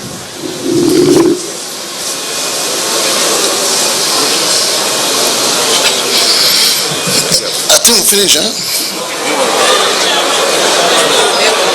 Oh, you coming back? Hello? Coming back to you again? Yes, we cannot call you Mr. Standard Bearer of whatever party because we're supposed to look into things that happened up to 2003. So when you became Standard Bearer, it was in 2005. So for that reason, I'm sorry, we cannot refer to you as Standard Bearer. Yeah, no, under the law. for you, I don't have problem. I'm talking about the press. Okay, And now. tomorrow the press will still call me former law rebel. That was Yes, to hear. because the position for which you hear now, the question, we're questioning you in that light. No, with you, I agree. And but on and on and on and on. The law thing. Mr. Chairman of LURD, Yeah, former chairman. LURD, For the disbanded law. I see that you won your claim to fame for LURD and yourself that you have to get Mr. Taylor out of the presidency, right? Then we have to put democracy in place. Democracy. Yeah. I didn't take chancellor from you, and I'm not the one that took his But place. you said that the purpose of LURD Yeah, was to make sure. it was an anti-movement to get Taylor out. Yeah, to put democracy in place. Yes. So, I have my question, You're welcome. did you were the spokesman too, did you talk over BBC when you were chairman of LURD? Did you talk over BBC? Did you ever several times? CNN and all. Okay, yes. Do you recall, because they asked where LURD were any external forces, and you know what your answer was. Do you recall then why were you thanking the Guinea government on BBC after the war? What? The Guinea government. And what was the appreciation to President Lassana Conte? We thank the Sierra Leone government and the Guinea government for the cooperation that we have with them from that border. That border was never closed for us. But I'm not telling you about our movement, nothing. But we had a cordial working relationship with the Sierra Leone border, cordial working relationship with the Guinea border, and we appreciated it, and that was it. Can you say on an oath on the Quran? I already took an oath. Yes, and I reminding you of the oath that you took on the Quran to Allah.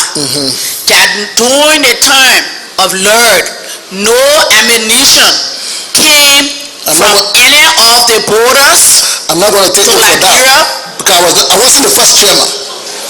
I'm not going to take oath for that. All right, you were not the first chairman, but when you were chairman from 2000 Yeah, when I was to chairman, 2003, I take oath for that. But if I from wasn't chairman, 2000, listen now, it's possible that everything passed before I became chairman. from 2000, no, I'm only asking your period, from 2000 to 2003, that the day the Accra Peace Accord was signed, there were no ammunition coming from either Guinea or Sierra Leone to the Liberian border from LURD, any of LURD agents or principal. When I was invited for an international conference, I was allowed to travel my arm through Guinea and Sierra Leone. With your single arm.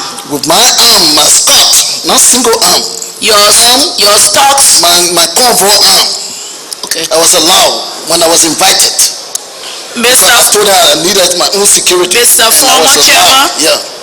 Mr. Former Chairman of LURD. Yes. So then you submit, you agreed, and that you, as former chairman, did you carry a pistol or any ammunition or any ballistic? Whenever I'm moving, I tell you as a chairman, the boys has the arm and they are moving with me, they are escorting me. I need a security. They have arm to the teeth. You're talking about single arm. How will I be moving and you say when I move a single? I don't move a single arm. Over 50 men moving with me. All right. More than 50 when I'm moving. Thank you. And they are all armed. Mr. Former Chairman of LURD. Yeah. I want you to please refresh your memory. When they had a conference, did you play part or have any part, LURD, in a re-establishment of the transitional government in which Chairman Blah became president? Did your group, or were you part of the transitional group to come to establish this government for Blah, Chairman Blah to take over, President Blah? Chairman Brian? Blah, B-L-A-H, Chairman Taylor Moses Blah. Give your question again about Blah. You I'm know, confused. I thought you were talking about okay, yeah, when Taylor left, former president of Liberia, Taylor left. Yeah. There was a government that was put in place. Black government. Blah government that it came back. Do you recall whether your organization, LURD, or you, or any of your group had something to do with the turning over or preparation for him? I'm not sure of that. Do you recall any meeting that you, as chairman, were to meet with Chairman Blah, Moses Blah, or in fact, I think October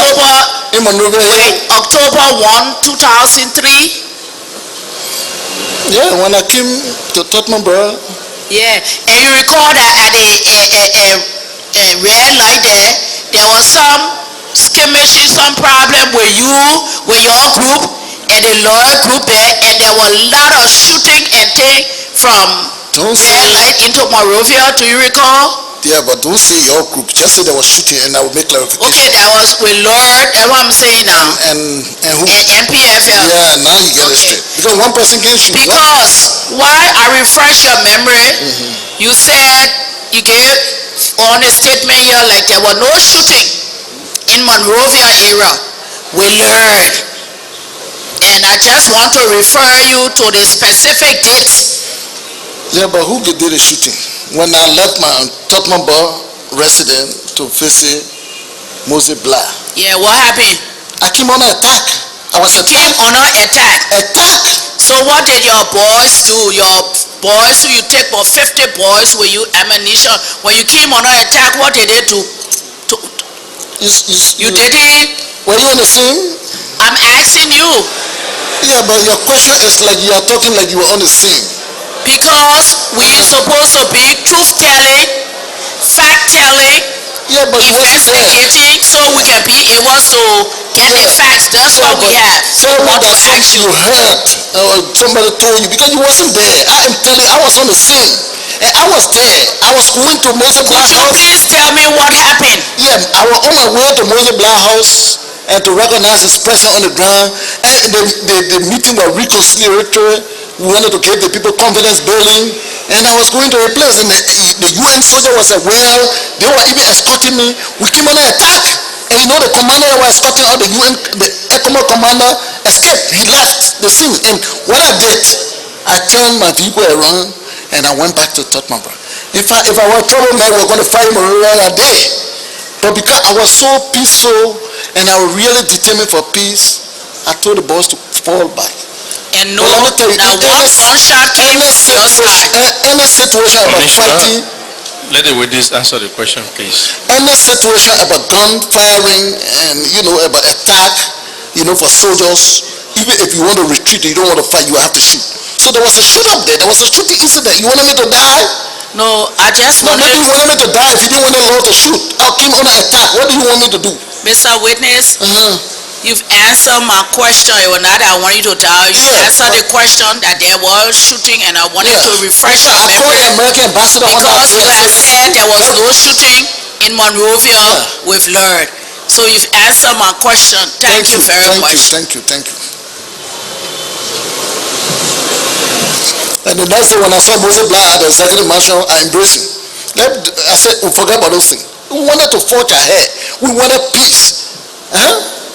So these are the things we wanted. We were provoked, a lot of provocation, but we didn't want any problem. We just wanted the government to come and put the transitional government in place, and so Liberian people can be free. That's what we were fighting for. I said thank you, but I want to ask one question You're since you welcome. talk. You're welcome. Are you aware, because they seem rumors, and we want to make sure that everything clear, say we ask you question, you Yeah. can answer. Were you aware ever on any documentary or anything that you already saw LURD people nailing somebody on cross? No. We didn't see that. That didn't happen, man. I don't think that happened. Thank you. I didn't see that. That was, yeah. Yeah. One last question I'd like to ask you, and that has to do with the decision-making processes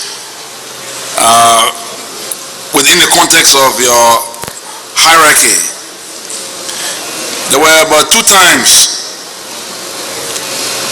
when LURD forces advanced into Monrovia and went back. Do you recall that? You came to report and you went back. Came back to report again, you went back. Yes. Who made a decision in LURD to move back? Was it you or was it your military commanders? That was a military tactic. We thought that would have made Chancellor to leave the country peacefully. We know it was a political decision It was to a military enable, to tactics. facilitate Taylor. But who made that decision? Was it you? That was a military tactics. That I was know it was military That was not a tactics. political decision. That was a military tactics. Who made a decision? The military tactics, the chief of staff is the one that administered the military day-to-day affair. So it was the chief of staff that made a decision to go back and not you. Yeah. How would I tell the chief of staff to go back? The only time I gave order when Chancellor leave, call the chief of staff and say, look, gentlemen, let's leave this thing. Chancellor is gone, and at least we have met up with our goal. Let's leave this thing. Everybody go back. Everybody drop the gun. And there shouldn't be no more fighting. And that was my position. It was very clear. And I think everybody was very happy. You saw that. Although I didn't know you. You know, I'm new in politics, so a lot of people don't know me. That was your position, and not necessarily a command. Yeah, not necessarily a command. So in other words, the 2 times, all the decisions coming, they were all military decisions and you had no part to play in it. Yeah, but there was not any harmful things that, clarification should be made on that. That was just an ordinary military tactic. That's not important. Let's go to a different thing. Yeah. Thank you. People are coming back is secondary. Let's talk different thing. Thank you very much. But before I close, your name? Sekou Damate Conneh, Junior. What is Damate? Is it Madingo name or is it what? The Pele name. Is it a Pele name? You're not from Bong. I know you're from Bong, but is Damate a Pele name?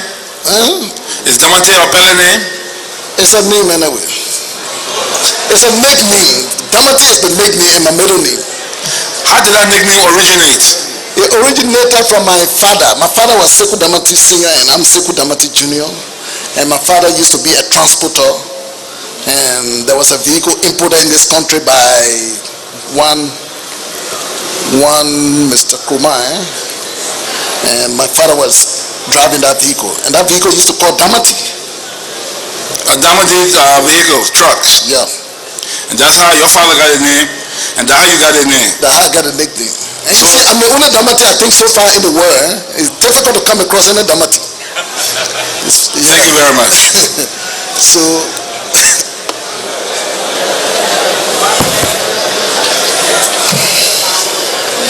Mr. Witness, we want to thank you very much for coming and sharing with us. We want to believe that because of your intentions to support the work of the Commission, today will not be the last day. If there's any reason for us to get back to you, we will. And if you have any additional information or something else you want to share with the Commission, you also come to us. thank you. Thank you very I much. have my email or whatever. Even if I'm not in the country, if you need me, send for me, I will come. We will collect your email so that we can be in It's on the touch. statement. I gave it to you already. Oh, it's on the statement? Yeah. Oh, thank you very much. Yeah. I just want to clear an impression I'm gathering Yeah. that even though you were the chairman of LURD, but you had no control on what happened on the field. Am I right to say that? Yeah, but how will I have control over something that you are, if you are not there? Can you control something that Ladies and you are not gentlemen, close to? please.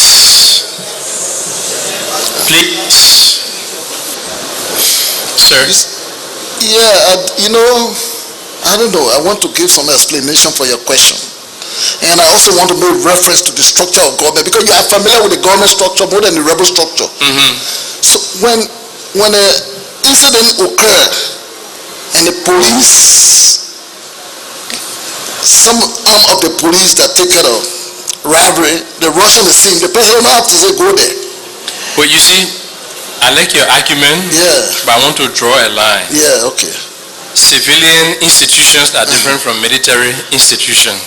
It's So a you just speak of the government generally, you're Yeah. talking about the civilian government. But ours was civilian government. They told you I took military treaty. Oh, you had a government? No, I said our structure was a civilian structure. An organization is a de facto government. Okay. Every rebel movement is a de facto government. So our structure is similar to government structure. Okay, I will take that answer. You were asked before about the leadership structure of LURD, Yeah, and you only call chief of staff, deputy chief of staff, and all of that. yeah. Can you tell us of the civilian leadership of LURD? The civilian leadership, we have the chairman, vice chairman for operation administration. Slow down. Who was the chairman at you? Who was the vice chairman? Yeah. I'm coming now. Let me give you the structure first. Then come to the Exactly. name. Yeah. I was the chairman. We have the vice chairman for operation, administration, and secretary general, legal advisor, and who again? You tell us. So you see, it's a structure. It's a complete structure. Military advisor, Then you have military advisor, yes. Legal advisor. legal advisor. We have legal people out there. Everything. So You had treasurer, yeah, we have treasurer. And you had spiritual leader, we had chaplain, not spiritual leader. chaplain. We had chaplain, two, one Muslim, one Christian. Okay, so you were the chairman. Yeah, Who was the vice chair? two vice chair over there. One was operation, one was administration. Two vice chair. Okay. Yeah. Super who were operation, the late Taido administration. So you do for administration. Yes. Secretary. General is Joe Bala. He came in late. Did you say general? Secretary General, he came in late during my administration. I had Isaac Yenabu, the first Secretary General. Who was the first? Isaac Yenabu, the pro temper. Oh, he was the first secretary general. Yeah, So then Joe Bala took over from him. yeah. Okay. The legal advisor. Cabinet Jana, Associate Chief Justice. The current associate justice. Yeah. He was legal advisor. Yeah. Then the military advisor. Joe Wale. Your man. Joe Wale was military advisor to the executive member. Your military advisor to who? The entire executive member. The entire executive committee. So who was the treasurer? The treasurer now, we gotta go through our listing. Joe Bala, you gotta Sidiki Toure, one Mr. Toure. One Okay, so treasurer. look, One Toure. do moment I lose concentration, and that happens to the witness as well. Yeah. Or you distract the witness. The treasurer, you said the secretary general will tell us, right? No, post Sidiki Toure. Who? Sidiki Toure. Sidiki Toure. Besides Chei, I guess all these people are still alive. Yeah. And then the two chaplains, Well, one Mbasayo Sharif. Fasa, Mbasayo, the Basali. Sayo. Yeah, Sayo Sharif. Okay, that be Basali Sheriff. Then he was an imam. No, he was chaplain. He was the chaplain. Yeah, he He was. had any religious authority. That's what I asked him about. No, he was just a chaplain. Just a member of LURD who made chaplain. Yeah. Okay, then the other person, And one James Kwebo. Well, James yeah, Kwegwa. yeah. Kwegwa. Yeah, Was he a reverend? yeah. He was a strong church member. So just We a don't got to strong, go to the church and go take the reverend from there and come become rebel imam. And so people were just member of law. And they were devoted people. You know, we selected the devoted people among us to become, and put them in leadership. yes, in the Okay. religion side, so they can pray for us. Apart from being your wife or your former wife, is there anything else you can say of Asha Conneh as far as LURD was concerned? You know, she's alive. She was a strong woman. She was an executive member, but any other further information you Oh, want she to was know, executive member. yeah, she's available. But you should know that. So she was just an executive member. Yeah. Were there any other executive members beside her? Beside these people who have position, because she didn't have any position, Yeah, a right? lot of them, yes, she didn't have position. You can just call two besides her? No. Okay, we should ask Mama you. Kene, Bamba Conneh. Former councilman, yeah. George Well, George Jewel. yeah. There are plenty, Oh, plenty, okay. there are plenty. Joe Bala will give us a list. Yeah, Joe no roti there. Okay, okay. So,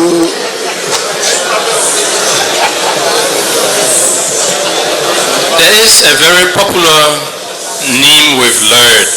I don't know if you know this, but the K1. Do you know K1 as a member? I know him. You can tell us anything about him or what you know of him up to now? What do you want to know about him? Can't be exact because I know him, but I don't know what you want to know about him. He was a law fighter. But if anything you want to know about him, if I know, I will tell you. If I don't know, I will refer you to somebody else. Well, my information may not be correct, Yeah. but there is a general understanding he was one of the commanders across the breach. Yeah. And I think he controlled a mortar, and that because of the sharing, I think someone in the leadership whose name I will not remember ordered his arrest or his execution, and he ran out of Liberia. I could be wrong. What's Yeah. it? He was not the one that controlled the mortar. We had a trained AFL soldier who used to control that mortar. It wasn't K1. There was a trained AFL soldier who was controlling the mortar. Yeah, former AFL soldiers. AFL soldier. A soldier is always a soldier. You know his name? Joe Bala, you can't be called up by name. Okay, Joe Bala will call his name. So, Joe Bala, topple trouble. Joe Bala, you get prepared. So, ladies and gentlemen, please,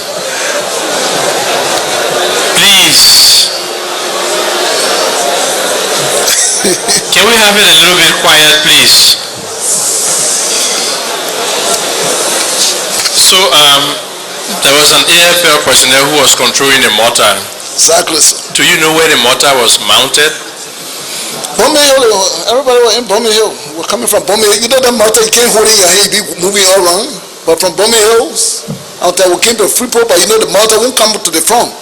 Nobody will bring mortar to the front. So nobody tell you mortar is a front line something, no. So that mortar didn't cross the Freeport. You sure about that? Yes.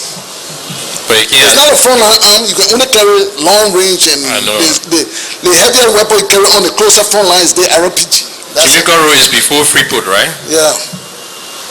You know whether K1 is still alive? Yeah, K1 is alive. Do you know whether Asha Conneh had any connection or relationship with the president of Guinea? Yes, that's the adopted child. She's the adopted child of the president of Guinea. She's the adopted child of the president of Of Guinea. Guinea. Okay, thank you very much.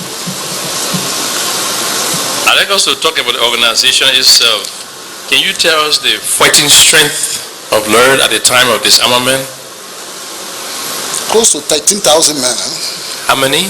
Close to 13,000 men. Close to 13,000.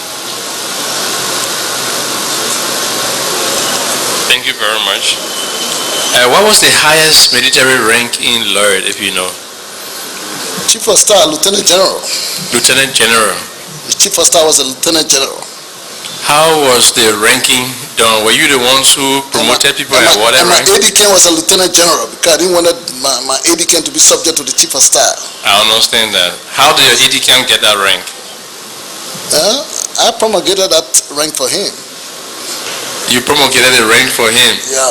Yeah, I guess you promulgated a rank for every other ranking The chief of officer. staff was already a lieutenant general when I joined it, when I took over. So the whole rank was already promulgated for previous chairman before I can get there. You understand? The rank of EDCAM was already established. Is that what you're saying? No, I created that for my own security. You created that, But the chief of staff and the deputy chief of staff, and every other person. yeah, those rank were already promulgated before I became chairman. So besides your EDCAM, you didn't appoint anybody in terms of The rank. structure were there, the rank were there, those guys were there. So to the best of your knowledge, do you know how officers were promoted and given ranks in your I am organization? telling you that the chief of staff, deputy chief of staff were all there in the commanding general. They sat down and wrote resolutions signed with their various ranks and position. You know, appointing me as a chairman. So I couldn't come back and start to change those people. So they were there. And they were enjoying Where was their position. the headquarters of LURD? I remember you saying you were in Lofa for some time. The military headquarters were bombing in Hills. The political headquarters were Vonjema. I was there. I used to live in Vonjema. And long all the executive members, somebody that called said military advisor didn't want to come and live in Vonjema. They wanted to be in Conakry, waiting for Western Union money. Prior to the establishment of the headquarters in Bombing and in Vonjema, do you know where the headquarters were? I think the headquarters were in Kolahu. From Kolahu. Yeah, Kolahu was the first headquarters. That's where both military and civilian headquarters were. No civilian headquarters were there at that time. That was the front line at that time. No civilian headquarters can be installed at the front line. So immediately the front line was established, you established a headquarters there on the front line. Once Vonjema were clear, there were no more shoot up, there were no more military target around there. Then I went and created the political headquarters there. And they moved the headquarters to Bombing Hill. At that time, Bombing Hill was the front line. So there were no fighting around Vonjema. Would I be right to say that you were not a founding member of LURD? Yeah, I wasn't a founding member of law. And I don't want that credit now. Yeah. What's about child soldiers? Yeah, I told you over and over, I told the body here that I spent my money in Vonjema to discourage child soldiers. And I had a school there and we're forcing children to go to school. Dustin World College can attest to that school because he went to Vonjema with an invitation for a meeting that was to be held in Uwakaduku.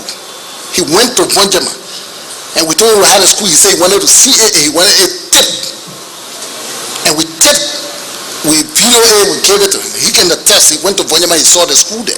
What's about the use of drugs Drugs? by men on the front? No, I don't know about drugs, but we had a clinic in Vonjema and we used to we used to go take our treatment there. Everybody go take treatment there. That drugs in there. My hand in that way. The chief of staff there, the Syrian people used to do that one in the bush. I'm not aware of that. If it used to happen in the bush. Because even cigarette smoke, I don't smoke. Even ordinary cigarette, I don't smoke. I'm a sober man. I don't take anything. I'm not really talking about you. I'm talking about your forces But on the anything you front. don't take, you won't be part of that. So you won't know much about it. Something that you can take, then you get experience in that. Can you tell us at the time LURD surrendered or was dissolved, how many prisoners of war you had, if you had any? The prisoner of war then were Bolegal to me. Only one prisoner of war. Yeah, all the boys that were captured from the bush, and there was a brigade. So what? I mean, Joe Bala, that brigade in Voyaba. So you see, all the guys that we captured, all the prisoners of war, we didn't want to keep them on the front, so brought them to Vonjema to put in the security of Vonjema. I was living there with them. So there was nothing like all the chancellor, NPFL fighters, the chancellor fighter there around the Vonjema. How come they were fighting for us? Just a minute, Mr. Witness. I don't want you to talk We too didn't have much. anybody in jail. Let's wait for our masters to give us a go-ahead to continue. Yeah, when Genghis Khan came, Just a minute, sir, Okay, please. okay. 1 minute. And people are listening. That get this thing clear. Please proceed. There were nothing like prisoner of war. When the people come, we recruit them. We say, look, this is Liberia thing, this is everybody thing, and they just join it, their friend. But some of them are afraid, they didn't want to go to the front, and before people go against them, so they will be in Vonjama on the highway there to put on security. And people were just lively. The thing was just for everybody. Just for Liberia people think. This was not for a particular tribe or a particular group. Because you work with Chancellor, you cannot work with us. Or because you are a former Chancellor soldier, you can't. This thing comprises of former NPFL people, former Model people, former Yudumoke, former Yudumoje. They were all one. They were all together there. So a captain man for Chancellor, when he come, people used to cross from Chancellor side, go through Ivory Coast, enter Guinea, and come join the law forces. And there was strong fighter of Chancellor. They would come and nothing happened to them, and they would go there. So they were Liberia people too. Yeah. What role did juju and rituals play in the LURD war? Say that again. Juju, you know what we call juju? Juju? Yeah. I'm a Muslim, I'm a godly man, and I don't believe in juju, but I believe in prayer, I believe in offering, I believe in sacrifices. I don't believe in juju. Because in Bonyama, sometimes I call children, I give them biscuit, candy, and I say, God should bless us. That's it. Those are the things I believe in. So your fighting foes also were religious people, they didn't believe in juju? Yeah, sometimes people had a dream, people had a vision that you kill a sheep and we just do a sheep sacrifice. Those are the kind of things we believe in. But we don't believe in juju. I don't know that juju thing, I don't believe in it.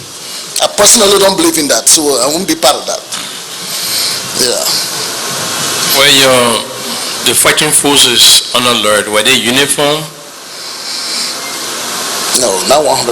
Some of them have this, the commander they used to arrange for their own. Only the top brass had uniform. And one time uniform used to come from overseas and come to us for few people, not for everybody. 12,000 men, the rebel who will get uniform for the one. So only few. The top brass, they used to wear. So only the top brass were only the top brass. There was no supply of uniform, there was no float of uniform, no. Have you ever affiliated or associated with the Progressive Alliance of Liberia, PAL? Yeah, we used to be. No, PAL, no. What's about United People's Party?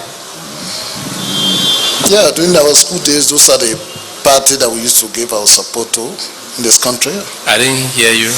During our school days, those are the parties that we used to give our support to. The Progressive People's Party? Yeah, yeah. You are an official, right? Yeah, I was just an active member. Active member. You coordinated a branch of that party? Yeah, something like that. Yes, in the Lee War. In the Lee War. Okay, stand-up bearer, Sekou Damate Conneh. I like that.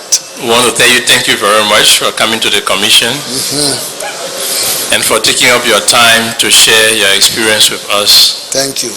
Now that your testimony before the commission is over, do you have anything finally to say to the Liberian people or the commission? Anyway, thank you very much. As I earlier said, that not only to come and appear before TRC, but I came to give my support to the TRC. And I appreciate the thanks and the reception from you. And I also wanted the same thing from the Liberian people. At least a movement could be built for Sekou Damate Conneh as a liberator. I would have enjoyed that. So I just want to urge my political colleagues that we all should give support to the young democracy we have, and nobody should undermine the process. When I was out of the country, we've been hearing about small attempted and problems, small problems, and we want people to do away with those things, and we should support democracy. Anybody want to become the president of this country, you have all right to contest the coming election. Nobody will stop you. Just a minute, sir. Please wait. Ladies and gentlemen. Chairman, you're listening. The thing is almost finished. Okay. Ladies and gentlemen.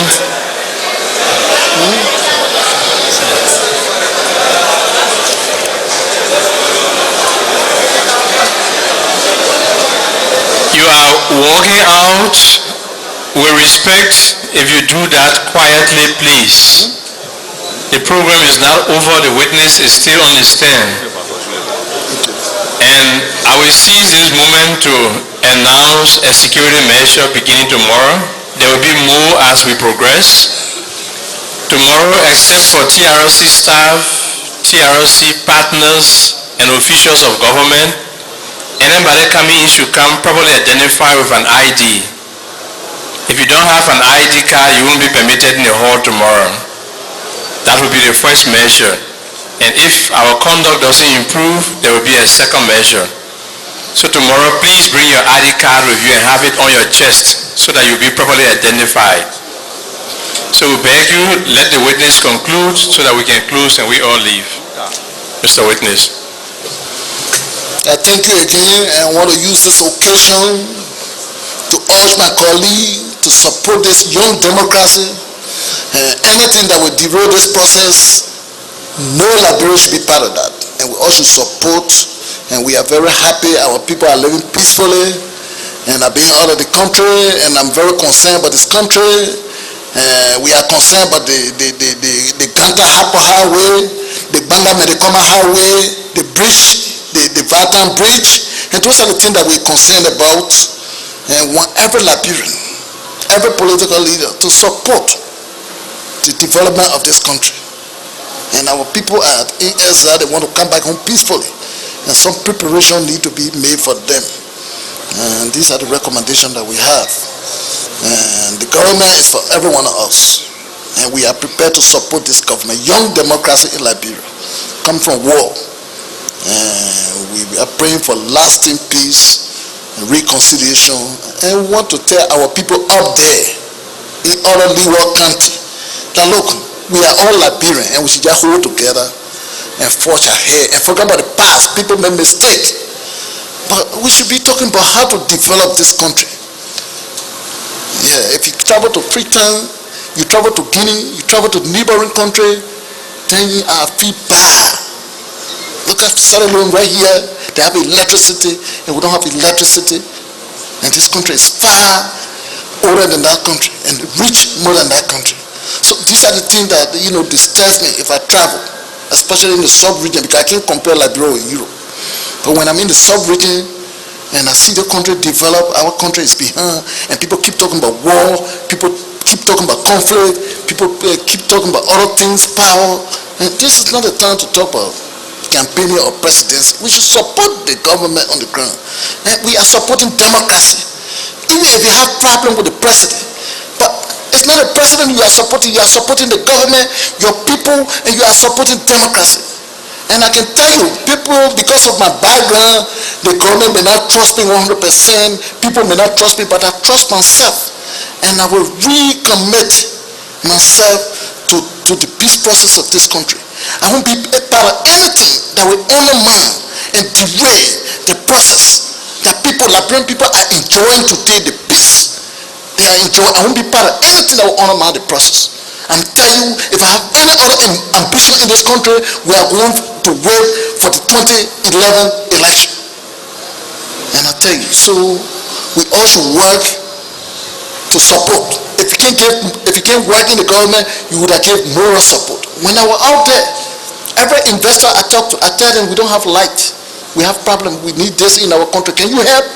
If it is possible, I will recommend to the government. It don't have to be me. So these are the kind of arrangements we are doing out there, because we love our people and we love our country. We want to be here. But most of the youth, they are not working. And they didn't have the opportunity of going to school because of the war. So it's difficult to employ them. But I think the government should have a program and force the investor to employ some of them. And let there be a program and a recommendation for those groups. Because if the man is hungry and he's seen and then he's vexed. So we don't want any angry mob in this country. People, a lot of youth, and these people having war experience for so many times. So there should be a program for them. And job recommendation. And the investor come, mentor see there. Let some consultation people with some of the former leaders who know some of them, they go work. There can be security there. But if it's on the street like that, every day we get armed robbery, people dying on the street, some measure got to be taken. The government can handle this thing professionally without spending money. So, but we are here and our services are available. The government need advice and consultation for us. We can advise them, and we need peace in this country. And those things will reduce the armed robbery and the crime rate easily. So those are my recommendations and my advice, and I can tell you whether I'm here or not, I will support peace. And peace is my dream. And as you all know, I'm a liberator already in this country. So I can't go against my own effort. We cannot go against our own effort. It's democracy that, well, let me tell you something. After the election, I was the first man who came on radio and recognized the election result. I was one of the first who came on the international wire and said, look, I accept after losing the election. And you know what I did? I didn't stop there. The inauguration eve, I spent my own money and had a party on the Valentine Bridge. Some of the press people were there. Inauguration eve, I spent my own money, more than $25,000 to have the party because I was happy. And that's it. So these are the things that we want. I don't have to work before I can be happy. So, but once our people in the country happy, we are happy. And we want to always remain to be a true liberator. That's why we are not desperate. Everybody want to work, everybody want to make money. But I don't want to be so desperate for the people think my intention was to work and this is what we're doing. I want to prove to the people that we can do other business to sustain ourselves. And I have my own private company registered in this country called ecomog, and I'm doing my small business on the side to sustain. And I'm mostly involved in real estate. So, and that's my position. And I'm not too greedy for anything. I'm a man who believes in predestined. I said that earlier, and I know what God has for me because I suffer in this country too much. And everybody is enjoying from the risks and suffering that we did in this country. So God is the one who's going to pay me. It don't have to be the government. It don't have to be individual. Because if the people can't even say thank you, it's no problem. But God will pay me. I know one day in this country. So I thank you all. Thank you very much. You have the permission of the commission to leave now. Thank you, sir. Thank you. Okay. No, thank you. I can leave now. Okay. Yeah, I will give you one.